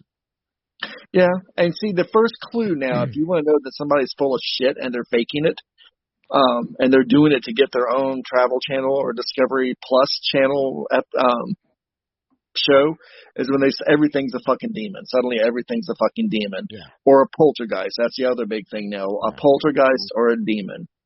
Yep. Yeah. Very rare things at that. Demons. Everything is a demon. Everything is dark forces. It could be, you can go into a haunted house, a truly haunted house, and have a once human spirit at that haunted house. And they're much like they were when they were alive emotion-wise. If they're pissed off at somebody's in their house, they're going to affect you in a pissed off manner. And you automatically say, oh my God, it's a demon, because Zach says it's a demon when it does that. Yeah. No, princess, it's not. Yeah. I mean, I can see where you're coming from. I mean, you get souls that have been on the earth and they're like really bad. Murderers, rapists, such and like that. And they're in, say, a location, we'll just say an abandoned mental asylum or something, right? And somebody will go in there and they'll be walking about with their torch. Oh, I've been scratched. It's a demon. But people don't understand. Dominatrix that haunts here. There's 3 scratches on my neck. I've just been attacked by a demon. Yeah. If there really is a spirit of some sort, whether it's once human, inhuman, or unhuman, they have to use energy to be able to manifest to touch you. Those are probably if it truly happened and you didn't fake it, they're burn marks, they're energy marks where it touched you. These things are made up of energy. Yes. And your skin is going to react to being touched. Like if you stuck your finger in an outlet, number one, you're going to go shooting across the room. And number two, you have a burned finger. Well, that's what happens with them. They're like live wires when they touch you. Yeah. They're not trying to hurt you. They're just trying to make contact with you, but inadvertently hurt you, if it's true. Because I've seen people run their hand across the back of their neck and down their arm. Yes. I feel something. And you can see their nails digging into it as they do it. I'm going, yeah, you're full of shit. You're officially full of shit. Look, YouTube is for a lot of fakers out there. And oh, my God, YouTube. Oh. Zach Bagans I blame that fucker egg for this too, because he is responsible for this. Because you have shows on the Travel Network and Discovery Plus, and a lot of the personalities they had their starts on YouTube doing YouTube videos, fake ass YouTube videos, but because they get a million hits and get a ton of attention. Yeah, they keep doing it. They can. It's good ratings for. It's amazing ratings for the Travel Channel and Discovery Plus. Now, when you have an actually fantastic show like the Holzer Files, which I love the Holzer Files because I love those three people that did the Holzer Files. They were fucking amazing, and they're the real deal. They don't fake it to make it. When that show, because they'll go into a place and nothing absolutely happens, and they'll look to the camera and go, "This is what happens." Sometimes something happens. They're honest. Or you would have Cindy Kaza walk into the room and go, "There's absolutely nothing here. I feel nothing here." People didn't want to see that. They wanted her to walk in and go, "Oh God, I'm being attacked by demons. I have darkness all around me. I see blood dripping off the walls." No, they're the real deal, okay? They're honest. They're honest about what they're experiencing, but honesty does not help with ratings at all. I know. It's a sad thing because I love the Holzer Files. On Mike, I love the Holzer Files, and then they cancelled it. It killed me when they did that. It killed me when they did that. I wrote one of the, and I usually don't write like hate letters to any networks or anything, but I wrote like 15 hate letters, emails to the Discovery Channel and to the Travel Channel. I went off my shit when they took them off. I still follow those guys on Twitter and on their and all their networks. I really like seeing what they're doing now with their life and what they're doing, because they're the real deal. They've done so much to help advance the paranormal field with their research and with their experiences. It's amazing, and they don't bullshit. They don't bullshit. Yeah. They're the real deal. Yeah, it's honestly. I would like to say there's people in the chat here that do like investigations, right? There's like Sherry, there's the Smith Family Paranormal, right? Smith Family Paranormal, they're brilliant. They'll go out and they'll do an investigation. They might not catch a demon with blood spewing out its mouth and stuff like that, but they do a real investigation and they don't get many views on YouTube. Okay, I mean, and I think it's got to change. That's the thing. Yeah. Because unless you're screaming like a little idiot running around in circles and talking about demons attacking your body, or I'm about to say something really bad that's going to get a lot. It's going. I don't care, but here it comes. Anyway, go for it. Yeah, there is a section of young women and older women too, who have entered the field of the paranormal. Which I think is for what they're doing, it's a mockery. They're making a mockery of it. They do it.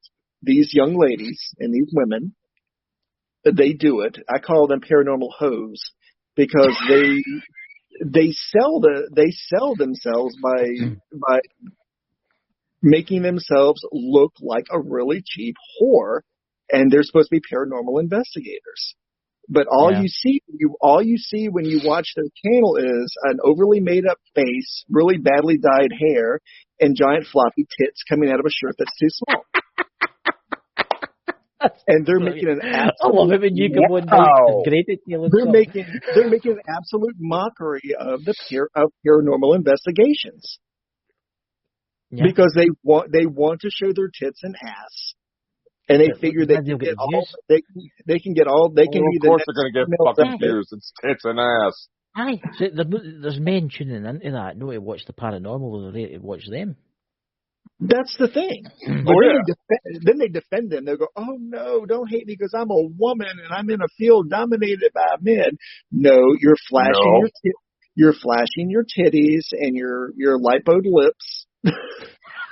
Okay, anybody who actually pays attention to this field knows there's more women. Yeah. But that is the most bullshit excuse, and I say it every time I hear that shit. Oh yeah, that I love it when it comes out of their mouth, because sometimes they'll do something like they'll go on Twitter, especially Twitter, and they'll start asking. They'll post pictures of themselves holding like a little ghost or something, a little doll, going, "Oh, you got to watch my next paranormal video. It scared me so bad, and my nipples are so hard because of it. Can you send me money for a new shirt?" And I'm sitting there going, "What the fuck am I watching?" They've turned it into paranormal porn. For God's sake. Don't give him any ideas, Mike. I don't. What are you talking about? There's already people that say they have sex with ghosts on a regular basis. They are the definition of frauds. They really are, and they're scammers too. Again, they flash their titties and their overly made up face, and they showed more camel toe than all the fucking camels in Egypt. Just to get people to watch their show, and maybe there'll be a clip of them on Paranormal caught on camera on the fucking Travel Channel. We'll see them flopping their titties around talking about, "Oh God, a ghost just touched my breast." Oh wait, look, I think I know somebody. I have scratches on my I have scratches. Yeah. I have scratches on my Chris. I have scratches on my nipples. Everybody look at that. Oh, and then they'll go back on Twitter and they'll go, "Oh, you need to watch my video where I got attacked by a demon and it touched my titties." I'm going, "What?" Well, this is absolutely brilliant. This is one of the best episodes I think we've ever did. Oh God. Yeah, I'm sorry, guys. No. I told you this is a subject that gets me all. We have a warning label for a reason. People complain. Now we have the warning label. The Band-Aid's fucking ripped off, you assholes. Yeah. And if you don't like it, I don't give a flying fuck. Well, if you watch my show, I give a warning on every one of my shows because I cuss like a sailor sometimes on my show, and I say worse things than this on my show on occasion if I get really wound up. Here's a question for you, Mike. What's your thoughts on that person that said they married what was it, a 500-year-old ghost of a pilot? Oh God, wasn't it? What was her name? Amethyst Rain, I think it was. Nah, something like that. Then she got pissed off and called off the wedding because her ghost husband kept disappearing. That's what they fucking do. They're paranormal attention whores. There, I said it. And paranormal attention whores come in all flavors. They come in all sexes, all races, all body types. They're paranormal attention whores. They don't care if it's bad attention or good attention. They don't mind being the victim. They don't mind being the misunderstood victim because nobody understands my empathic abilities and make ghosts touch my titties. I mean, really? Really? God. They God, love that's the victim brilliant, card when somebody calls them out on their bullshit. I'm sitting there going, yeah. And then they got these defenders go, oh no, you don't understand. Her titties have a mind of their own. They just attract as many ghosts as possible. You don't understand what she's going through. I kind of do because you keep sending her money so she can buy more thongs, so she can prance around in abandoned houses or prance around outside of Walmart saying she's being attacked by demons wearing a crop top and no bra. See, this is where Dakota's going wrong when he's doing his ghost hunting videos. Yeah, I said it. Your tits are bigger than mine, Chris. Shut the fuck up. How did I go from Zach? See, Zach Bagans is the ultimate attention whore, and he's the one he started this shit. He brought out the Bagans bunnies out there that can they flash their shit all over town like they're Sharon Stone, and they're not Sharon Stone. I mean, I'm sorry.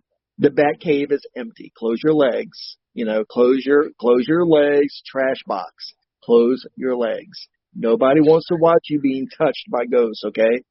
Nobody wants to, But that's, you got to that's remember. You've got to remember the world we live in today and the way media works. Okay, I mean, it's madness. It's all about clicks and likes, Mm-hmm. It's all about dicks and tits. That's all it's about. Yeah, when you go, man. What's that? Sorry, but you're getting all this. This is de-stressing for you, mate. You're going to feel great when you're going to feel. We should actually open up our own kind of welfare kind of group. People that feel stressed and want to come on and tell their story. Isn't that the whole reason why we take the comedy route for this? But we're all mad anyway, I will tell you what. You guys have heard me talk about cursing and teaching people lessons. Mm-hmm. I have a wall. Okay, there's only a handful of people that have pissed me off to the point to where I want to make a fetish of them and then fucking burn it and put giant titties on it and burn it because they just make me so mad because they're setting back the field 1,000 years. I mean, they really say their names. You can't take it seriously. Say their names. It'll make you feel better. When you go, I think someone needs to be added to this, but. Say the names, Mike. You want to. Say the names. It's not as if they can come in. Well, we all know one of them is Zach. We all know one of them is Zach fucking Bagans. I mean, I hate him. I mean, I'm sorry. If I had the time and energy, I would pick it outside of his haunted museum. Yeah. Which I heard that a lot of people get dysentery when they leave there and don't eat the donuts because I hear they constipate you. But I hear things. I've heard that too, actually. It's a rumor. So you can't sue me for a rumor. Oh, God. Oh, dear Jesus. I don't know. Right. Anyway, Dakota, what's your thoughts on the fakes and the paranormal? Well,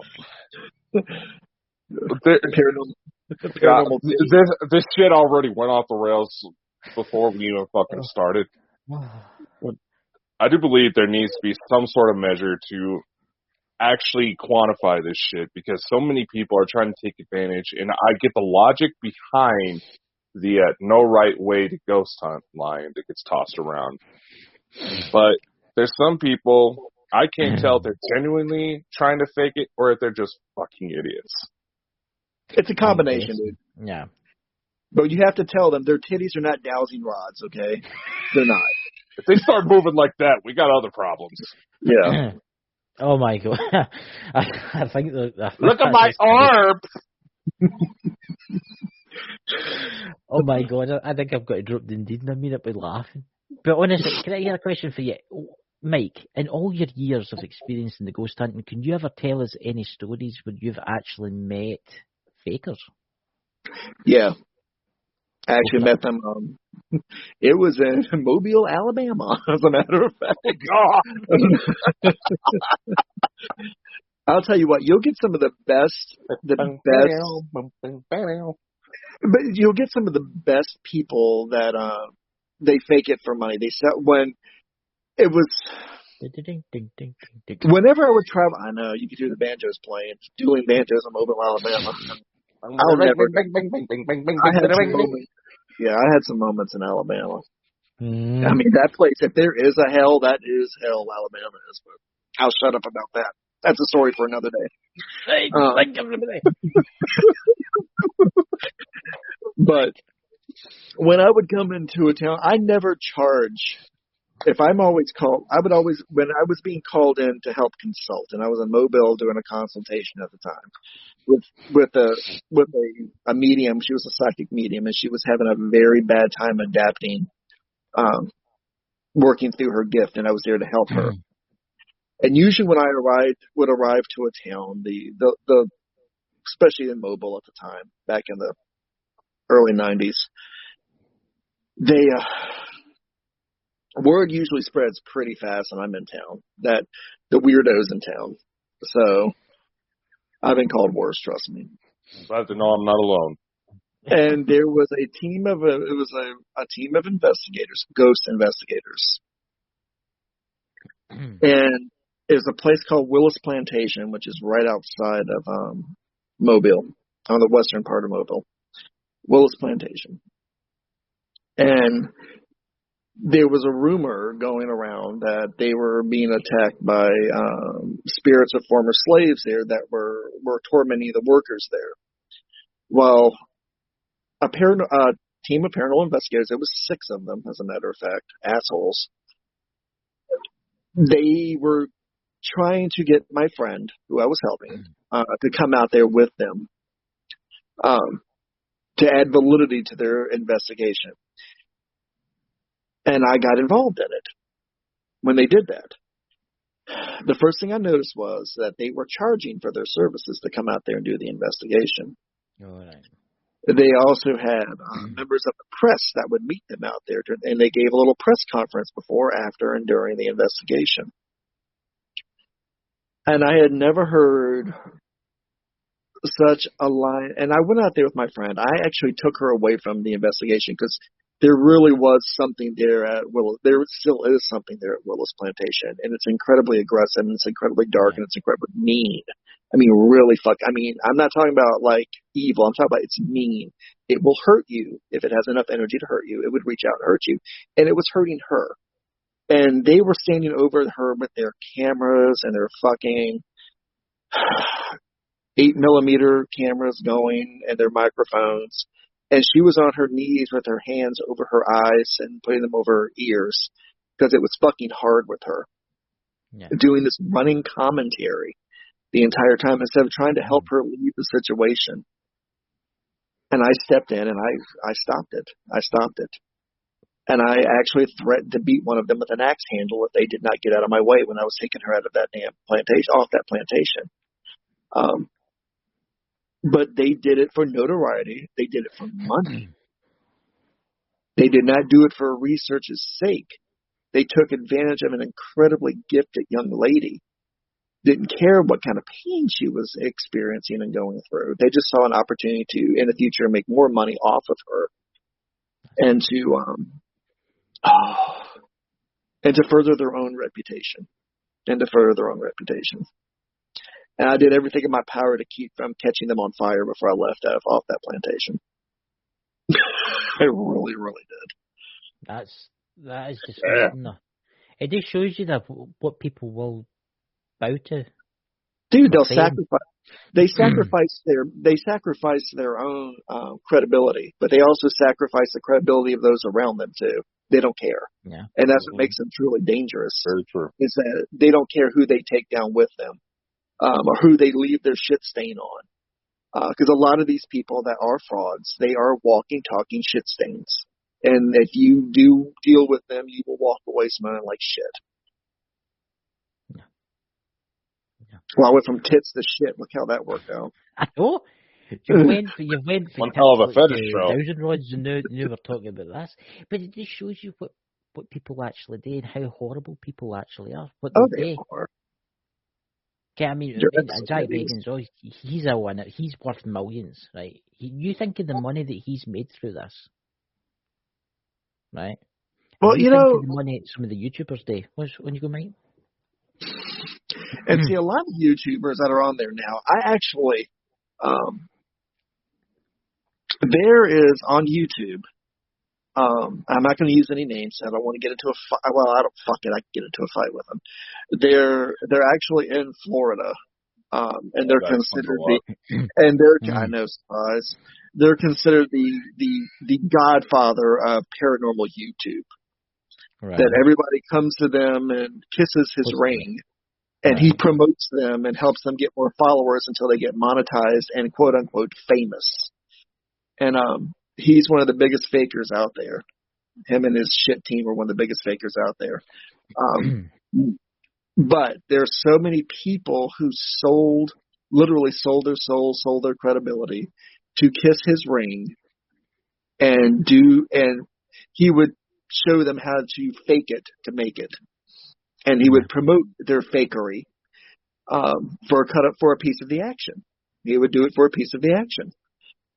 And if he bursts into flames tomorrow, I think it'd be better for YouTube and for the paranormal world in general. So you'll need to send me the link to his channel so I can visit. Oh, I really do, dude. And I think you probably heard of them too. But they've got literally a terrorist hit squad. As soon as you mention the name, they dive on you like fucking flies on shit, stink on shit. They're all over you, and they will crush you. His people will do everything they can to crush you. But he's the fucking, and when I say the godfather of paranormal YouTube, I don't mean that in a nice way. Okay. Yeah. I mean, he's the next best thing to a fucking paranormal mobster. So, yeah. And again, if you don't kiss that ring, he has nothing to do with you. Well, something, the way the universe works is, he will get his end in one day, because one day he's going to be exactly the same as everybody else. He's going to have to pass on. The bad thing is he has enough ring. He surrounds himself with rings and rings of stupid people. Yeah. Who follow him, and that he will sacrifice them. They'll sacrifice their credibility, their honesty, to protect him. They'll throw themselves in front of the bullet, in front of the knife. They'll take it. It just makes no sense. He's bordering on being a cult. I swear to God, he's bordering on being a fucking YouTube cult. Yeah, but there's loads of them. It's not just him. There's famous people, obviously, Zach Bagans. But you just need to look at the UK version of Ghost Hunting, and it was Most Haunted. Now, come on, you ever seen that shit? That shit is the biggest pile of piss I've ever watched in my entire life. And I'm sorry if anybody's listening to this that you're a fan of it, but I'm sorry, it's shit. Yeah, that Ghost Hunters International stuff was such bullshit. But if you look at that team, the Ghost Hunters team, look how they broke up, because you had members of the team who actually wanted to do actual research into the paranormal, and then you had other members of the team who just wanted to fake it for the clicks, likes, and the money. Yeah. And they ended up breaking up into separate groups because that tore them apart. And see, that happened to Zach Bagans too. He lost members of his team in the beginning too, but he decided to go. He went the Hollywood route too, and he lost people like Nick Groff. Who I like Nick. I love he's Nick. a great guy. Yeah, Nick is an awesome guy. And I saw in the beginning, I thought when I first saw him with that bunch, I thought, you know what? He's too good for them. He's too good for them. And he's proved me right. He's still too He's good. doing his own thing now anyway. He's doing his own thing. Get what I mean? And he's making it in life. Get what I mean? I mean, Dakota. It's honest. He's doing it honestly. He's doing it honestly too. He's not showing any tits or anything. But see, this is the thing. This is why this community is so unfair. People that do everything right and people that do everything the correct way are treated like shit. They don't get many views. Huh? And something else I want to bring up to you is the drama in the paranormal field. What's your thoughts? I'm so good at staying out of the drama of that. Sometimes I'll dip my toe in it just for shits and giggles and just watch it. But I don't understand it because it goes from doing an investigation in a haunted swamp to talking about somebody's baby's daddy. Yeah, it's quite weird. It's quite weird, mate, because the K2 meter hasn't lit up all night in Dakota's room, and when we started talking about drama and the paranormal, it's lit up because whoever's round about us, I think they agree. It's not that; it's just the jealousy. It's the jealousy that's involved in this field. People turn against you. Yes, I tell people because I don't. And now Mike's sounding like a Cylon. Yes. Yeah, we just turned something up. Everything I've always stayed humble in my paranormal life. Even with my little channel that I have, there's nothing fancy about it. It's just me being a storyteller and telling my stories and sharing, educating, and having a good time. There's nothing. My show that I do my show like I live my paranormal life drama free. Oh, yeah. You're just in time. All the activity's starting up. Sorry. Hey, Lex, bud. You're just in time. All the weird stuff's starting to happen because we're talking about crazy stuff happening in the paranormal, and Dakota's EMF spiking, and Mike started to sound like a Cylon. Oh. That's not better now. Nope. You still sound like a Cylon. That's so weird that happens. That's so weird. So you're saying, Mike? God damn it. Hold on. Motherfucker, I'm getting all these stories right now. God damn it. So we'll jump to Lex. Lex, but you missed a wee bit at how we were talking about frauds and the paranormal. You're a man. You know a lot about this kind of stuff. Mm-hmm. What's your opinion on it? Oh, so what's my opinion on frauds? Yeah, in the paranormal field and ghost hunting in particular. What is it? We'll start with the obvious, that it does a huge disservice to the authentic ones, to the real evidence and the work we're trying to do, because it is work, it is science, it's research, it's an experiment, it's a hypothesis, and people who fake it are ruining that for the people that are really trying to get some answers here. Mm-hmm. But the other side of it is they're all thieving little toe rags.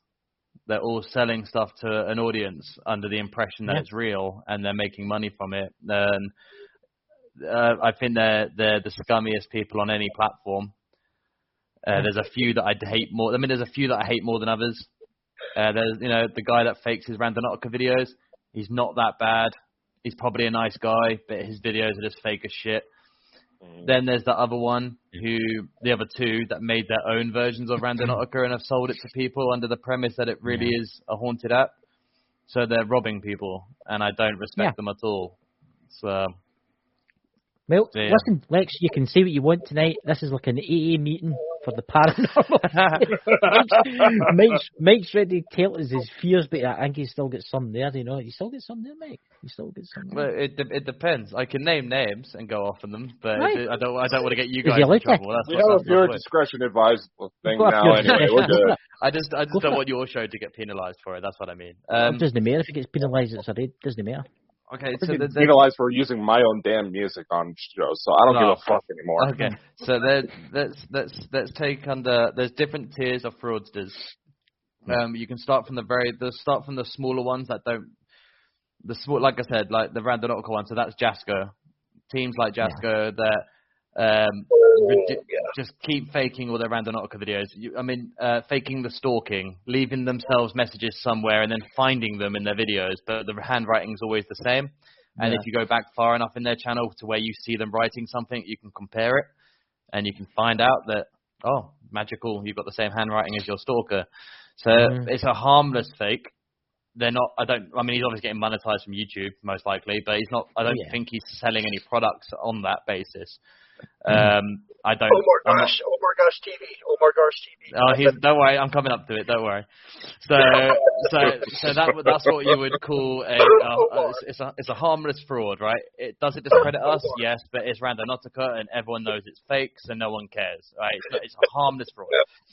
Then you move on to mediums and people, fake mediums and ones who charge outrageous amounts of money to tell people what they want to hear. And I think that's a disgusting trend. I have nothing against real mediums. I've met one tonight spoke to one tonight who's fantastic. So I'm not against mediumship. I am against those that are using it on especially TV ones, where to apply to go to the show, you have to fill out a form that is then given to the host of that show, and they just oh, is there a Jason in the crowd? Yeah, you know there is. You read the fucking form. All right, you're just bullshitting. So I want to go to one of these shows. I want to write false stuff on it and then get called out and then correct them on stage.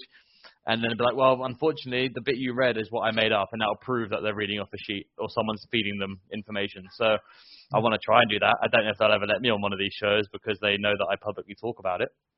But so again, and that's where I draw that one I think is really disgusting, because you're robbing people in person, telling them stuff about family members who have died, and they believe it, and it's really upsetting for them, especially when they find out it's not real. Like I saw one where a medium got exposed, and a woman who had been there, who got over her grief because of it, was then reignited with this grief because she found out everything she was told was false.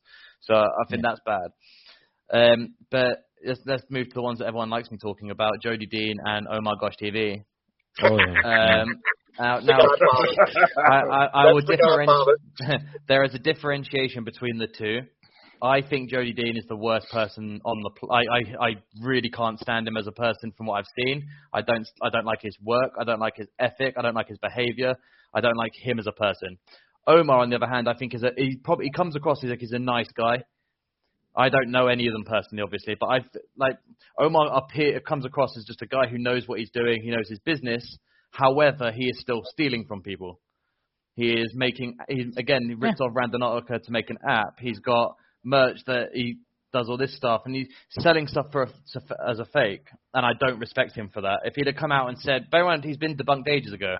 We did it, I did it, Shape did it, all these people have come out and shown you how they fake videos, and now it's up to the consumer to realise, stop buying into his bullshit, but a lot of his viewers are really young.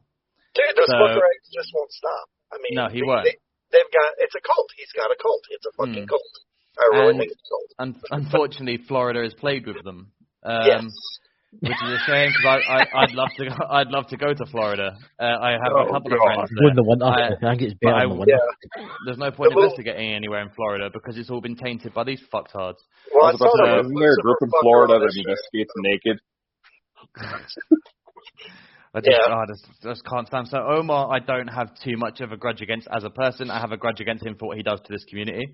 But Jody, I think is. When I kicked off about Jody Dean publicly on Through the Lens, was I found a video of him sitting on Shanann Watts' grave with his back against her stone, and that turned my blood cold. I was so fucking angry when I saw it that obviously we spoke about it on my video, and I was like, not only are you using something, yes, Netflix profited off of it. They did a series on it with permissions of the family, I'm assuming, to make that documentary. He doesn't have permission from the family to do what he was doing. And to sit on someone's grave and rest on it like you fucking own it makes you the most disgusting person I've ever seen on the internet. And bear in mind, I've seen a lot of horrible people on the internet. I've seen someone get beheaded on the internet. I would put him up there with them. Is that bad? Because you're degrading someone's fucking family. I know someone who knows that family, and we know they weren't happy with these videos that were going out. I'm contacting the family. You're not. You're just profiteering off the tragedy, and you're a dickhead for it. And this is what I can't stand now. And the trend that these people have started by, especially now, I think Huff is one of the worst ones for it as well, where they constantly, like, as soon as someone dies, the same day there's a video of someone, I'm contacting them on this portal. And I was like, you're full of shit, man. I have no idea how these guys have respect. I don't know how people respect these channels. Who was the one? Was it the guy that did the boxes, the ghost boxes? Was it? He contacted Michael. He contacted Michael Jackson the day after he died. Yeah, and if you use Necrophonic, by the way, I got told that he's a developer of it, so stop using it. Yeah. Mm-hmm. Like, I deleted it off my phone. Like, I don't care that I paid for the app. I've deleted it. I'm not using anything made by him because it's already discredited. It bounces right back to Steve Huff. So yeah, so it's again, whether or not because I spoke highly of Necrophonic for a long time. I said that I didn't say it was perfect, but I said it's the only one I haven't been able to debunk yet. And that's why I was using it. I'm now no longer going to use it because I know that he had a hand in developing it. And this is a dude that was taking ASMR clips off of YouTube and just overlaying them through his own box backwards. Like, fuck him. I'm not. There's so much dishonesty in this field, and keep going, man. Keep going. This is like an AA meeting for people. Just get rid of all this negativity. It's people. And these hey, Lex, people what do you think about the women who go out there and flash their titties for the paranormal stake? What? I've never even heard of this. What? Remind me to send you some links to some paranormal. Mike will tell you all about it.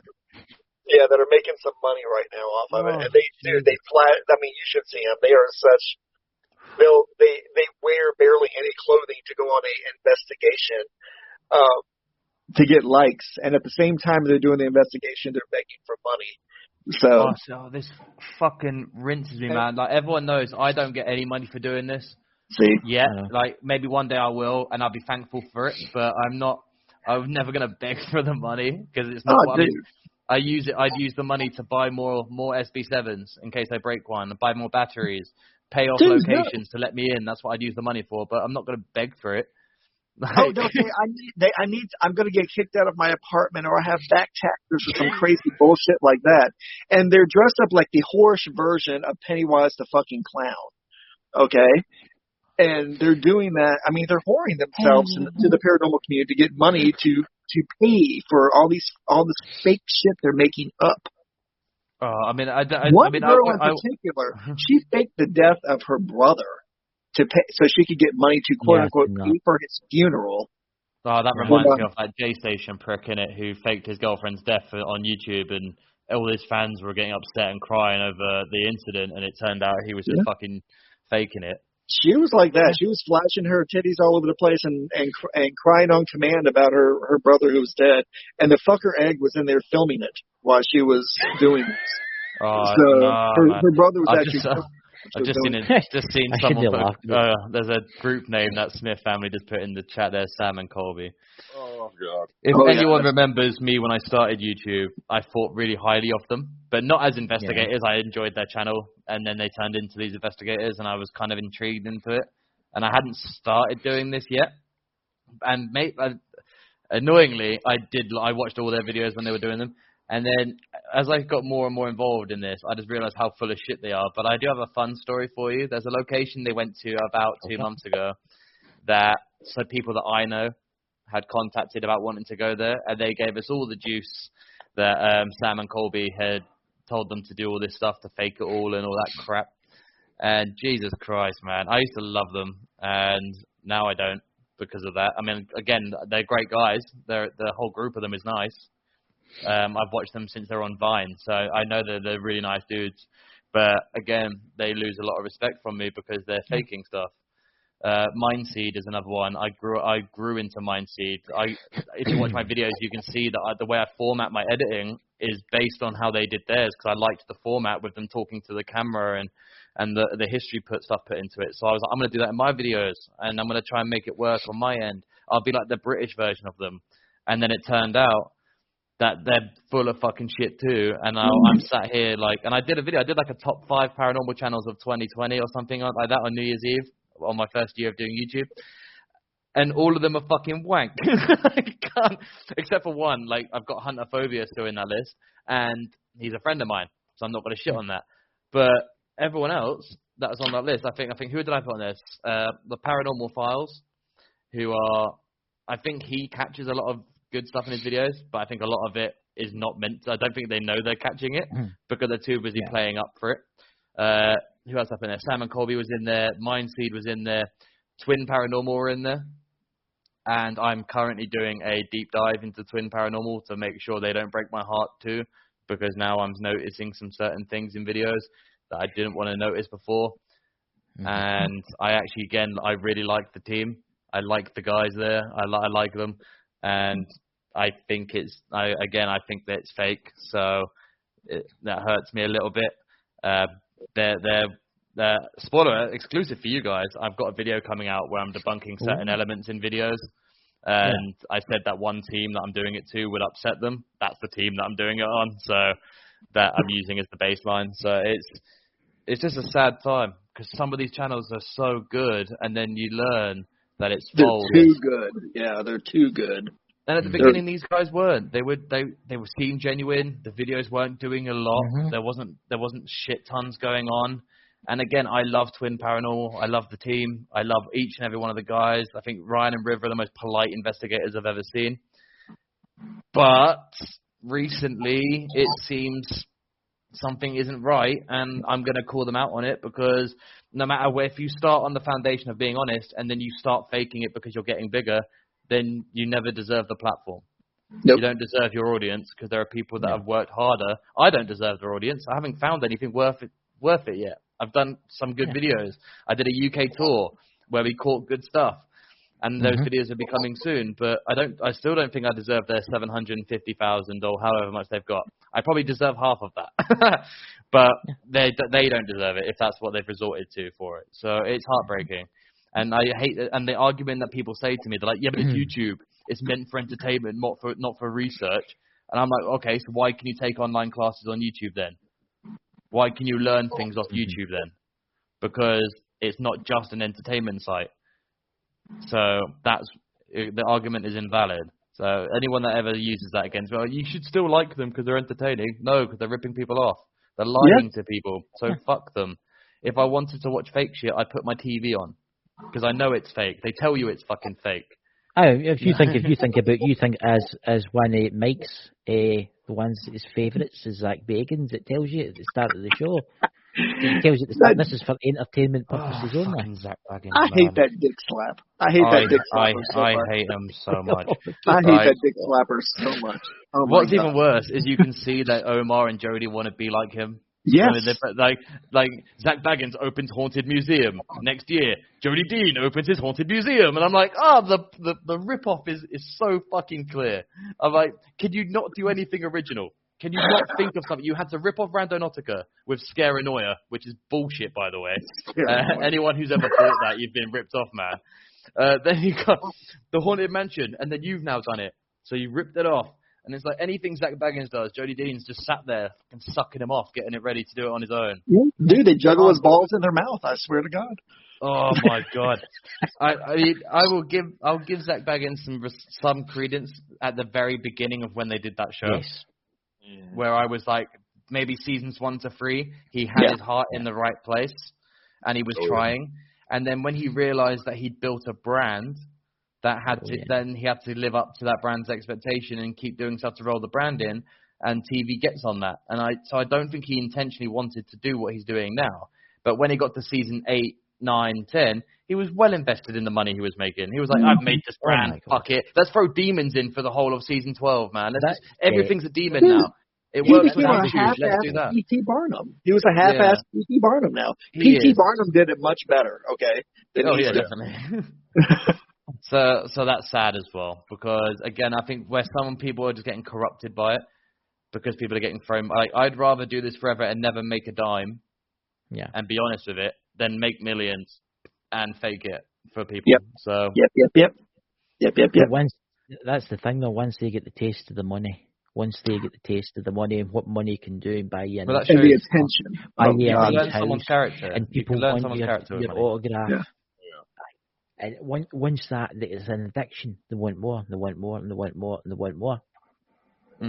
Like I get it, man. Like, I know that everyone's poor and everyone wants money, and when you get it, people turn into. I mean, if you have loads of money, chances are you're going to be a dick, right? You don't earn millions of dollars for fucking nothing. You have to do some shady shit to become a billionaire, man. So anyone that has loads of money, people that are born into money and have loads of money, they get a choice to be a dick. Mm-hmm. People who've come from absolutely nothing who get money need to learn to stop becoming dicks. Like when you get to a certain point of when you earn a certain amount of money and you know you never have to work again. Just remember, these people need to remember where they came from, man, because they're the people they're exploiting every day. These fake paranormal shows are doing the same thing. They start off with Twin Paranormal, for example, start off with 0 subscribers. I remember when I found their channel, they had 17 subscribers, and then they featured on Nuke's Top 5, and then a month later they had 17,000, and then they went up to 100,000, and it was like, damn, the growth was so fast that they probably started making shit tons of money from it within like a year. And to go from, they clearly hadn't, I mean, they probably had money at the beginning, I don't know what their life was like, but they didn't have the money they were making now. And you can see they made that choice to start doing shady shit because they know they're getting money, and that's the choice they shouldn't have made. They still would have made money regardless. They didn't have to make that shady choice. They just chose to start doing the shady shit. And it's like, why do people keep doing that? Everyone likes to say, and I really hope one day I do earn and win loads of money so I can show them that you don't have to make that choice. Because most of them would probably sit here in my position now and have said the same thing that we did. That it wouldn't be me, I wouldn't do that, and then they do it. And I'd like to know why they do it. So maybe one day I will earn myself the money to make that choice and find out what it is that pushes them over that edge, because I just don't understand why people keep doing it. It's honestly heartbreaking, man. I know. I mean, they sell their soul with all this fakery. I mean, their credibility and their soul. I mean, it just slides right out of their asshole completely. Yeah. Yeah, I mean, they've probably caught, again, I reckon Omar's probably caught some real stuff in his videos and not noticed it. Yeah. You know, when he's not too busy playing cans being thrown in reverse to make it look like it was thrown at him. Yeah. Which is the most obvious fucking thing he ever faked. Or the Ghost Stalkers. The Ghost Stalkers was some of my fun stuff too. Has anyone seen that thing that Jody did where he was like, I tased somebody for the first time? No. I've seen that. No, it's I can't remember which video it is. I remember someone sent it to me because I don't know why they sent it to me, and I watched it. And there's like, apparently he's got a stalker, and this person had like Jasko's picture or phone number on him or some shit like that, and he keeps on finding himself. They're like, how does he keep finding us, dude? And I'm like, I don't know, maybe because he's tracking my car. And then he opens his boot and there's a tracker in there, and he's like, oh my god, I found a tracker. Let's look for another one. And I was like, if you find a tracker on your car, what makes you think there'd be a second one? I did see that. I did fucking see that. And then he finds the second tracker, and I'm like, magically you found the second one because you knew there was two. Because he didn't look for a third tracker. He knew there wouldn't be more than two. Yeah. Which again, red flag. And then they knew anyway. So he maces this guy, not tases. Sorry, he maces this guy. And I googled the fucking thing. I can get it. You can find it on Amazon. It's a fucking water gun. It gives you a water capsule to use. I mean, you could use it as a mace thing, but it comes with a thing of water. It just blows my mind. He's just an ass clown, just a pure ass clown. And this whole stalking thing was like, it's Jasko's picture. What do you want with Jasko, man? And I'm like, okay, so Jasko was doing a series of being stalked that you thought was doing really well. Then you've called him, hey Jasko, can I get in on this? Yeah. And he's gone like, yeah, bud. Don't forget to give me that $1 million for it, though. Yeah, no worries. I made $5 million from extorting kids today. Don't worry about it. And then they did it, and it couldn't be more fucking obvious. Yeah. Couldn't be more obvious. The only thing I've ever seen that's more obvious than that was when I saw a video of some other Florida guys, and they had what's his fucking name? Lou Rock. They had him in this group. There's like 8 of them in this house.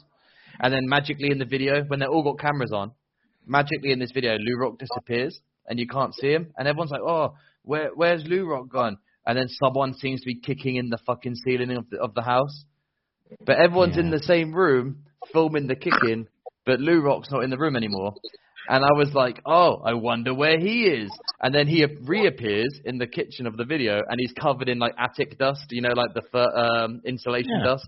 He's covered in that. And I'm like, oh, I wonder what that's all over his clothes. Why is the banging stopped now that you're back here? It's fucking weird. That was the most obvious one I've ever seen. But and then you do these. People piss me off, man. What the fuck's with Florida? What is wrong with Florida? I don't know. South Carolina. It's Florida and South Carolina. The worst ones are in Florida and South Carolina. Are you on about the South Cats? Maybe it's something. Do you know them? Those guys? I do, actually. I know them quite well, actually. I was on Twitter once, and I remember I was seeing a tweet of them. They got pissed off that no one came into their live show or something. And they bitched about it on Twitter. And like, we're going to leave. And I was like, then fucking leave. Just quit then. Dude, they left every other fucking week. I know. To get people to come I'm on. like, what are you doing, They even faked a breakup to get people to come on and watch the breakup videos. It's so poor. Henley Paranormal did the same thing where they just announced that they're going to quit. And I was like, why do you have to announce that you're going to quit? Just quit. If you're saying that you're quitting because no one gives a shit, why do you think we give a shit if you post that you're going to quit YouTube? Just do it for you. And the drama. And they don't realise that it shows off their character. If I was to go and free up the bandwidth, quit. Yeah. If I was going to go on Twitter and announce that I'm going to quit YouTube, right? I'm quitting YouTube because no one cares about my content. Do they not see the irony of why they're of that? We can see the irony. You said you don't care about. You're not doing YouTube for other people. You're doing it for you. Yet you care that I couldn't make it into a live. Don't give a fuck, man. Like, if you're going to quit. Do it for you and you alone. I do paranormal investigations on YouTube because I enjoy doing it. I am privileged that people watch my videos. I'm privileged that people watch my live streams. That's me. Right? It's a privilege. When people just listen to me, I mean, I'm happy that they listen to me in my stories. I'm very happy. If people couldn't, I know there are people on this platform that know who I am who don't give a fuck about me. They've seen me tweet. They don't care. They've seen a video. I'm in their suggested box. They don't give a shit. If I quit tomorrow, they wouldn't care. All right? So neither do I. If I just eventually quit, I will just disappear. I'm not going to make some big fucking, I think it's about time I quit because no one subscribed to me. And then watch my subscribers go up. Fucking assholes, man. It's because I care, but you keep doing the right thing and everybody loves you. Don't go away. And then the next day, it's like, oh my God, I gained 50 subscribers since I announced I was going to quit. I'm going to stay on now for you guys until the next 5 people. They just need to pull the dick out of their mouth. I mean, it's just so fucking annoying. I don't know how they think they come across. I'd love to sit in a room with these people and be like, look, you honestly tell me what you think the internet thinks of you by the way that you post. Because it's not good. I don't know how people feel about my tweets, right? I don't put out anything bad. I mean, during the Johnny Depp trial I was very pro-Johnny. I found them very interesting, your tweets. Bearing in mind, I was very pro-Amber at the beginning of it until I watched the trial. I did some Amber Heard shit. I admit I did some Amber Heard shit. So I spent ages arguing with people about the stuff, using stuff from the trial, speaking to people. And I was pro-Johnny the whole time. So my whole Twitter account was turned into that. So if I lost people during that, then that's okay. Because if they were on Amber's side and didn't like that I was on Johnny's side, then fine. I fully understand why you left me alone, don't like me anymore, that's cool. But anything else I tweet about, genuinely, is about paranormal stuff. It's about what I'm doing. If I'm watching the football, it's about the football.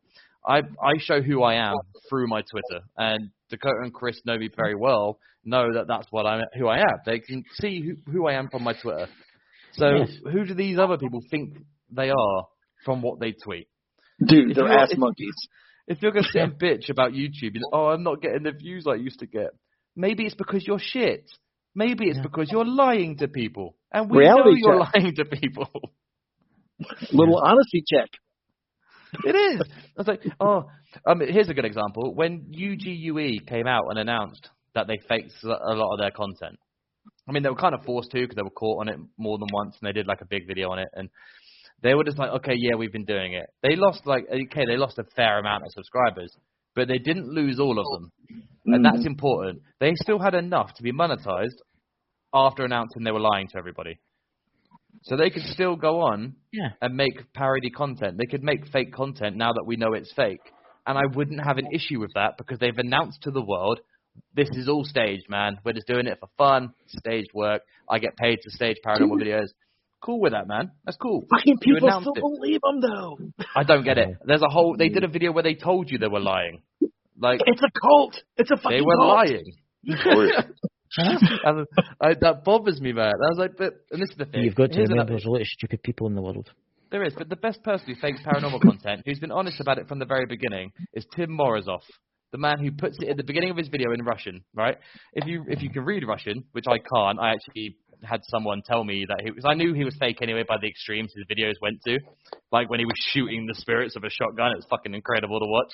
I love him, man. And someone was like, you know it's fake, right? And I was like, oh, I had a feeling it was fake. Yeah, how do you know? Oh, if you translate the writing at the beginning, it tells you it's parody. And I'm like, oh shit, he's honest about it. He's got fucking shitloads of subscribers. He makes great content, and he's honest. Why do you have to be a cunt about it? Just be honest that you lie. Be honest that it's fake. Stop ripping off kids.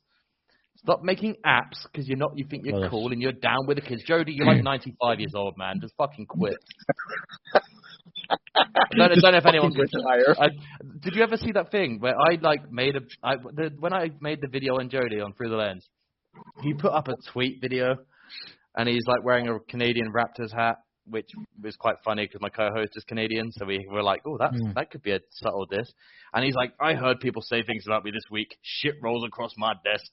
Rah, rah, rah. While he's in the gym, right? Big flex. Okay. You still got no hair, though, so I win. So it's like, no offense to you two. You three. You three look great. Yeah, but you guys look great. He looks Fuck like you, you hairy bastard. But anyway, so I did this. So he did the video. So I did one back. And everyone was just so like, why are you picking on him? And I was like, because he did a shitty thing. And then there was this one person called Heidi, who I kind of got on with her. I liked her, which was cool. She got on with us. And then I started slating Jody Dean. And now she doesn't like me anymore. And then I did a video back to him where I copied his exact nuance. So I was like, shit rolls across my desk too. And I copied the video and I called him out for it, which I'll always do. And I remember I said to someone, I was like, Jody, public, just justify to me why you sat on someone's grave, and I'll leave you alone. If you can justifiably tell me that why you think it's okay, not privately, I want you to do it on here, so people can see your justification. Then I'll stop talking shit about you online. I'll stop being honest about my opinion of you. And along the whole, nothing ever happened. Obviously, he didn't get back to me. I don't expect him to, which is why I know I can say all this shit, because I'm too small for him to give a shit about it, which is great. So everyone will be like, why are you shitting on Jody D? And they'll tag him and stuff. And I'll never get a response because I'm not big enough for him. I've only got 300 subscribers. What's he going to do to me? If he says my name, I'll probably earn people. So he doesn't want to fucking do it. But anyway, there's, shout out to the debunking channels, man. I don't know why paranormal investigators don't like them. I'm a massive fan of The Shape, by the way, if anyone watches him. I'm a massive fan of his. I enjoy him. I think he's a funny dude, and sometimes he gets it wrong. Sometimes he's got stuff wrong. Yeah. I bet he owns up to it. Someone pointed out a mistake he made in a video, and in the next video, he was like, I made this mistake on this video. Like, he owns his dickery. He really owns his dickery. He does. And he knows that people are going to hate him for what he does. Yeah. And he does tell you, don't go over there and attack the channel. This is just me fucking around, right? But he's entitled to debunk a video. And, if I ever end up on there and he tries to debunk one of mine, then fine. So be it. If he can debunk it and it's not paranormal, and I can be like, well, actually, I can see how he came to that conclusion. Fair play to the guy. If he says that I'm faking stuff, then it's bullshit, because I don't. But I like him, and I think he's funny, and I think he's earned my respect of the way he does deal with debunking videos. He's getting a bit funny now. He does these weird animations at the beginning of videos now, which makes me laugh. But I don't see why. If you're a real investigator, you shouldn't be upset that there's debunking channels. You should welcome debunking channels, because I love him. I don't like Angry Cajun. I think he caused a lot of shit for no reason, considering the fact that people called him out for a video he did where he faked the video. So he's a douchebag. Yeah, and he doesn't come across as a likable person. If the Shape became an investigator, or maybe he is one, and we just don't know who he is. If he was doing investigations, and he is, by the way. I can imagine he is, yeah. Yes. And if someone debunked his video, I don't think he'd be pissed that someone tried to debunk his video. He I wouldn't think be. he'd be like, oh, okay, cool, that makes sense. As long as he knows he didn't deliberately do it, then I think it'd be sweet. So I welcome debunking channels. I think they're cool. Rick Debunks was a good one, or Exposed as he called himself. I know he got into some beef and got kicked off the platform. I don't even know if he's still there anymore. I haven't seen anything from him. So I know that he got through some shit. But you should welcome this. If you are scared to be debunked by somebody, that means you're doing something wrong. Hell, I'm honored to be on somebody else's show, for God's sakes, for anything. So, I mean, again, I'd probably gain from doing it, so it would be funny. But again, everyone's entitled to do this. I welcome people to go watch my videos and Well, come if to their any own of the people, conclusion. if any of these channels are listening to this video in the future, want to come onto our channel, please message us, and we will arrange it for Lex Paranormal and Mike the Naked Bigfoot. oh my God. They're cool, but I like them. I've caught some stuff that I can't explain. Zach If they Bagans, think they mate. can, then they can do that for me. That's fine. They're entitled to that opinion, and I would, I'm not going to take it off somebody. It's, I have said to people before, when I put up a video, I keep the raw investigation footage for a month after I've done the video, before I get rid of it to make space for new ones. So in that time frame, if someone comes to me and says, "Oh, it's faking gay, you did this," and I was like, okay, cool. Are you in the UK? Yeah. Okay, let's meet. I'll bring my laptop. I'll bring the file. You can. It's going to be about 16 hours long, but feel free to watch as much of it as you want. I don't turn my camera off, so feel free to go through it and find where I did it and whatever. If they can't and they change their mind, great. If they find out something in the video that could be like, well, actually that cupboard was open at the beginning, and I'm like, oh, okay, cool, good spot. I didn't know that. Well done. So I'm happy to do that. And if you're not in the UK, if you've got a file thing big enough for me to send it to you, I can send you the raw file, because I keep them for a month after a video goes up, because it gives people time to digest what they see. And if they want to call me a faker and call me out on anything, then I'm happy to refute it. I've got a rebuttal. I've got the live footage. I've got the whole thing unedited for you to go through. So I welcome people to try and... I have someone who messaged me the other day, actually. They watched a video of mine. And there's a bit in a video where I thought you could hear a baby crying in the woods. Mm-hmm. And someone messaged me and they're like, oh, actually, it could be this animal. And I was like, oh, I never thought of that. I don't think they can make that sound. And I went on YouTube and I Googled like all the sounds from this animal. And I was like, you know what? It could be. Now, I'm not going to take the whole video down and re-edit the animation because you found something. What I will do, though, is say on Twitter, look, dude, for this at 11:39 in this video, this sound that I thought was a baby crying, thanks to this person, I now know was this. And it's cool. I'll acknowledge where I've made a mistake, because we're humans and we make mistakes. I'm going to hear something that probably doesn't sound the same to you guys. Maybe I do get affected by pareidolia. Maybe something does sound something to me because I think it's going to, So when I get told otherwise, if I'm happy to do that. So I don't have beef with people that debunk it. If you don't believe in it, you don't believe in it. I can't force you to. Yeah. It's my belief that I'm catching paranormal stuff because I'm trying to catch paranormal stuff. I believe in this stuff. So I'm not going to, if it's obvious, like I've got a window open and the door blows shut, I'm not going to deny that the wind blew the door shut. But, so, Lex, I have an important question for you. Mm-hmm. We need to clear something up right now, seriously. I mean, I'm being serious. Mm-hmm. Have you ever had sex with Lucifer? Oh, shit. How the fuck did you know? Hail Satan. I don't remember giving you that video. Well, that was me dressed up in a red, unitard. But do you want to know a secret, Mike? I knew it was you the whole time. Very good. I hope it was as good for you as it was for me. So. It was great for me, man. Hey, could the two of you stop? Could the two of you stop this? Because you're getting Dakota, my co-host here, very excited. I will tell you a great person to. Sorry to go back on topic. I'll give you a great person to talk to or listen to is what's his name? Kenny Biddle, I think his name is. I had him on my show once, and he doesn't believe in the paranormal.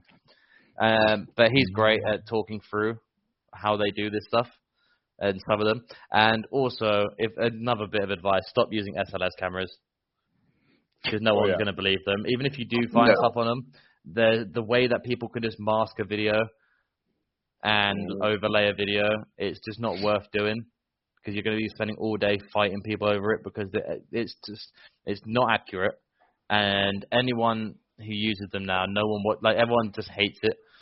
Too many people have found out that if you just overlay your SLS video, and then your stick figures will still appear on your live video, stop using them, because it's just not worth the fucking argument anymore. I've stopped using mine because I was just like, it's not worth it. I mean, yes, I know that everyone knows how they fake it.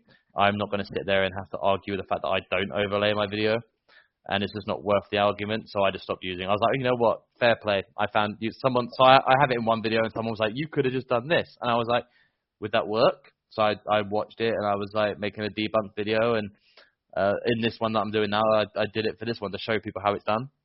And I was like, you know what, I'm not going to use it anymore, because same with like Necrophonic. I know there's like a uncredibility to it, so I'm just not going to use it. Fucking fakes. Fucking terrible. Don't the both of you feel better, though, Lex and Mike? Don't you feel better? What do you think I do when I'm not online? I do this at home. I sit at home. I've got a folder. I open my YouTube channel. I don't watch their videos because I don't want to give them views, but I open up their YouTube channel and I'm like, fuck you, man. I do that all the time. Oh, yeah. Sometimes when they upload, I see, cause I'm not subscribed to them, so sometimes I look and see what the crack's on about. Because I want to keep up to date with what people are seeing, right? So I'll look at the thumbnail and I'll be like, oh, here we fucking go. Casco's found another note he left himself. Oh, fuck. Do you know what? I would pay $1 million to see Zach Bagans meet Mike the Naked Bigfoot. Oh my God, dude, that's not gonna go well. That little love not at all. That little love fucker. I mean, I would be. Oh, can't stand him. I think it'd be awesome. No, I think it dicks, man. I just fucking can't stand people. Look, the paranormal is going to keep going that way. It's just going to keep getting worse and worse and worse. Next they'll be saying there's aliens. Next they'll be running about saying the aliens are chasing after me and stuff like that.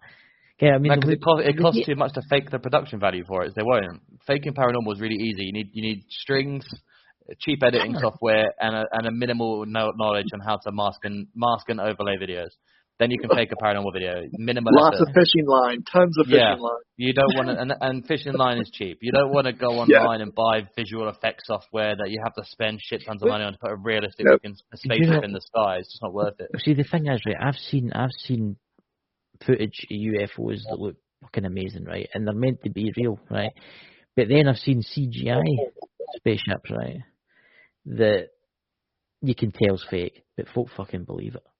But the first way to tell it's fake is that it's 2022 and it's still filmed on a pixelated potato. That's how you know it's fake. It's filmed on a flip phone. I can't afford the new iPhone. Well, guess what? I had the iPhone 5, 6, 7 years ago, and the camera was still better than that one. So yeah, I know. You can't. Cameras are too good nowadays to still have an excuse for this fluttery. But it's because I'm zoomed in really high. But then why did you not film it from a wide angle first so we can see it, and then gradually zoom in on the video so we can see where the pixelation starts to come in, but we'll see the details as they get closer? No, you decided to film it from already at 2,000% zoom. What are you doing? I've seen some shit, man. I've seen some absolute shit. Dakota, would you like to say anything before the end of the show? He's sitting there all mystical. He's in shock after the titty incident. After the paranormal titty slapping, I know. Yeah, that would make a great T-shirt. The paranormal titty slap. Paranormal tatas. Aye. Mike, I forgot how funny you are, man. We need to get a T-shirt made up with Mike's face on it. It says the paranormal titty slap. We're already pushing the luck with our faces on a bikini, man. Come on. I slapped a ghost with my titties. I can exercise a demon with my titties. I don't know. Some of these Dolly Parton looking women, my God, they probably could. You guys should make the new Scary Movie. My camel toe has EVPs.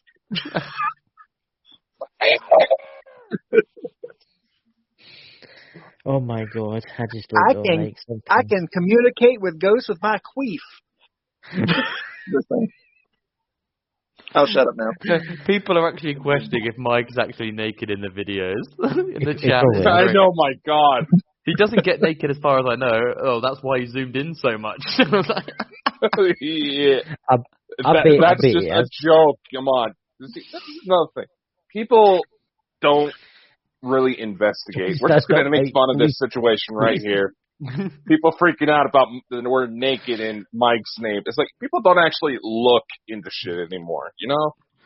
No. That's part of the problem that allows all these fakers to prosper I've so explained well. my name. I've explained that name so many times, but I just let people go with it. Go, yeah, I have my dick swinging out right now. So Can I take a guess what it means? Because I haven't heard you explain. Can I take a guess?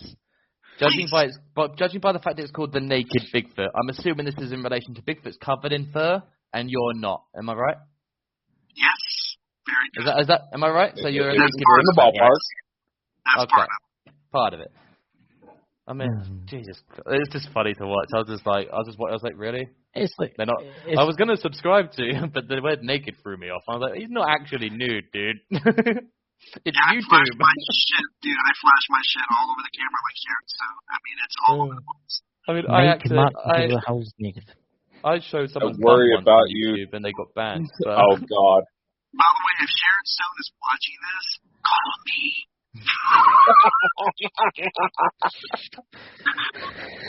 Check the Oh, links below. We God. can get you in communication with him. you We can can do a find out. video. You can find out if he's really wearing clothes in his videos by subbing on the links below. Yes. I mean, Check him out. we can do Naked Bigfoot After Dark. I mean, like, we can do that.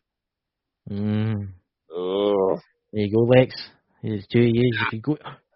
Lex? Why don't you go? Why don't you go to Apple? Why don't you go to West Virginia and visit Mike, and he'll take you up into the mountains one. I do not Monday live in night. West Virginia. Oh, my God. That's probably why I won't go there, because he doesn't live Chris, there. I do. West Virginia, no. West Virginia No. is evil. I do not live in West Virginia. Right. New York State, then. Yeah, Smith family's in the chat promoting their OnlyFans, so why the hell not? This episode's already off the rails. Do you know how many times whenever I use the hashtag Naked Bigfoot on Twitter, how many times OnlyFans.com contacts me every fucking time I use that hashtag? What the fuck? We can help promote your videos, Naked. Oh my. Oh, my God. I mean, I can do it. I mean, Oh, the internet nowadays, man. I can't. Have you noticed that everyone who's a girl nowadays seems to be an OF model? yeah. And it's like, why? Yeah. Like, I don't have anything against people that do that kind of stuff. Like, you do you, honey. I don't give a shit. But it seems like everyone's doing it now. Like, I can't. Like, I got rid of TikTok for that reason. Yeah, there's a lot of paranormal titty smackers on there, too, so. I was just like, I can't be bothered. I was like, why, man? Like, this was an app for kids to dance to, make dance videos, be cool on it, do these stupid fucking dances and whatnot. But And there's now every dude, time there's you scroll down, dicks, it's ass, and fucking titties everywhere, yeah. everywhere, man. TikTok The goes off of fucking your play. search history there, Lex. You may be incriminating Yeah. yourself. Everyone I watch is fucking paranormal dudes. That's who I had on it. Okay, we believe. All right. Mm-hmm. I just don't get Is there it. still are there still people in the chat room watching this? Yeah, there is. Shockingly, yes. Here's paranormal fake people are just as annoying as OnlyFans people. There you go. You're just as fucking cretinous and annoying. I don't give a fuck about your content. There you go. I'd rather get a proctology exam from Freddy Krueger than watch some of their shit. So. And some of the people, man. I mean, chicks are smart, man. Chicks are smart. There's a thing I saw on Reddit the other day where someone was kicking off at an OnlyFans girl, and it made me laugh. He was like, I subscribed to this person, and it was just her Instagram page, but she was getting paid like $100 for the subscription, and I was like, that's how they get you. It just showed me that it was like word, like picture for picture. It was her Instagram page on OnlyFans. It was amazing, and I was like, yeah. But this, I mean, it's the thing. They know that dudes will buy it. That's why it's not their fault really. But it is still annoying. But it was just made me laugh, and I was like, well, stop buying OnlyFans as things then. Just don't, and then Dude, you'll be I'd probably be a fine. fucking millionaire if I did OnlyFans and just took some of the pictures and go, hey, if you want to see my vagina, join the Naked Bigfoot's OnlyFans. Chicks have it made, man. I mean, the money they make off of it. I know. I can see why they're all doing it. I mean, not all of them are making that much money. Obviously, there are some people that have made it because they think they're going to make that much money, and it must be so bad to the self-esteem when they don't even make anything, when no one subscribes to it. They show everything. I mean, they pretty much shove the camera up their cooch and they make no money. Oh my god, it just makes me laugh. I was like, oh, I mean, and they still put it in their Insta bio. They're like, oh, I'm an OF girl. No, are you? Or did you just make an account? No, you showed us pictures of the Batcave, honey, and nobody paid for it. It's just this fucking generation of people, man. Like, what happened? 10 years ago, I know. Chicks wouldn't want to do this to themselves. I mean, some would do it. I sent dick pics to people when the internet first started up good. I've been one of the founders of the dick pic movement. So the dick pic movement. Naturally, that didn't live on very well. So short. But it was really hard to live up to Mike's pre-game when he did it. People still ask, you're the naked Bigfoot. Can we see your little foot? Sure, but it ain't too little. I mean, here's the most recent dick pic I have. I mean, good. Okay, but just remember, it's been kind of cold. When it's cold, it's still impressive. I mean, when it gets if I should say so myself. It'll put your eyes out, dude. It'll go across the room on your ass. If you want to see that, don't forget to subscribe to Mike's OnlyFans. Ron Jeremy did selfies with my penis. I'm just saying. He was impressed. He was greatly impressed by it. Oh my lord! Oh my god! I love this, by the way, because in about 200 years' time, if the humans have obliterated themselves, the people of that time will look back upon this video. Oh, we deserve to have been fucking killed off at this rate. Jesus Christ! Oh, what a waste of human potential we've become. I know. Yep. Hey, I'm old and retired. I can get away with this shit now, so. There was a thing they were going to send a thing up into space with nudes on it. I mean, I show nudes to aliens. They're like, dude, I mean, I sent out so many dick pics into the atmosphere. I mean, there's got to be somewhere on some planet somebody's looking at my dick right now. So. I used to be a cybercamp, so. They haven't come here. They must be afraid of it because they haven't come to try to touch me yet. So. Apparently, that's why they've not been around, eh? Exactly. That's why the aliens are not invading, because my dick scares everybody. It scares all the aliens away. Oh, Lord above. My milkshake does not bring the aliens to the yard.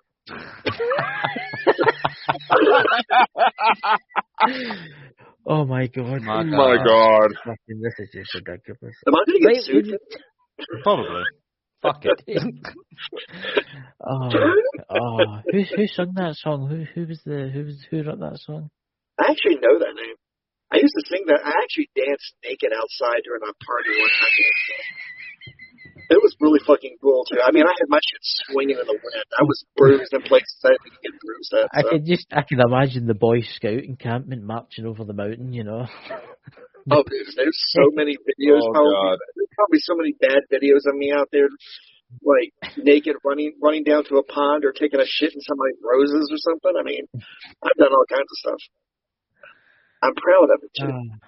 Yeah, I can't wait to. It's on that touchy note that I'm going to have to go. Actually, Lex. It was good having you on, Lex, honestly. I just needed to pop in and just tell people that fakes are pieces of shit. Yeah. Anytime you need me to spread that message, boys, I'll come back and do it. Alright. Well, catch you later, bud, and thanks. I love you guys. I'll see you soon. We're going to put an X-rated channel on the fucking TV network. Oh my god. Well, anytime you want me on to talk about my dick, you can always hit me. Ciao. Actually, Lex. That's what we'll do. We'll bang out an X-rated channel just for Mike. Confessions of Mike the Naked Bigfoot. Coming to the network. What is my dick doing today? We can do it.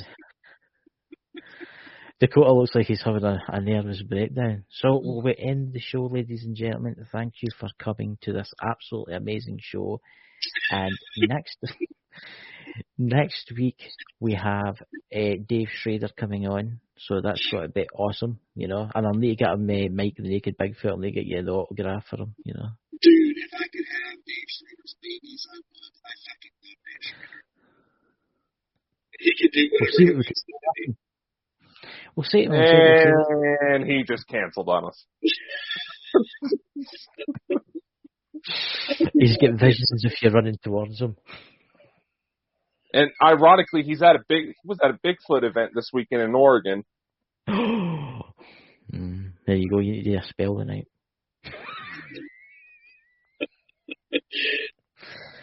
So, ladies and gentlemen, thank you for coming. And please check out, if you're new in the podcast world, please go to Mike the Naked Bigfoot's videos and channel. Give him a subscribe. God.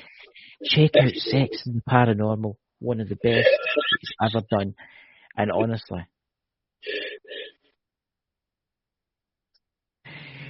check out Sex and the Paranormal, one of the best videos that Mike has ever done. And I think everybody should enjoy it. So, catch you all later, guys, and thank you for coming.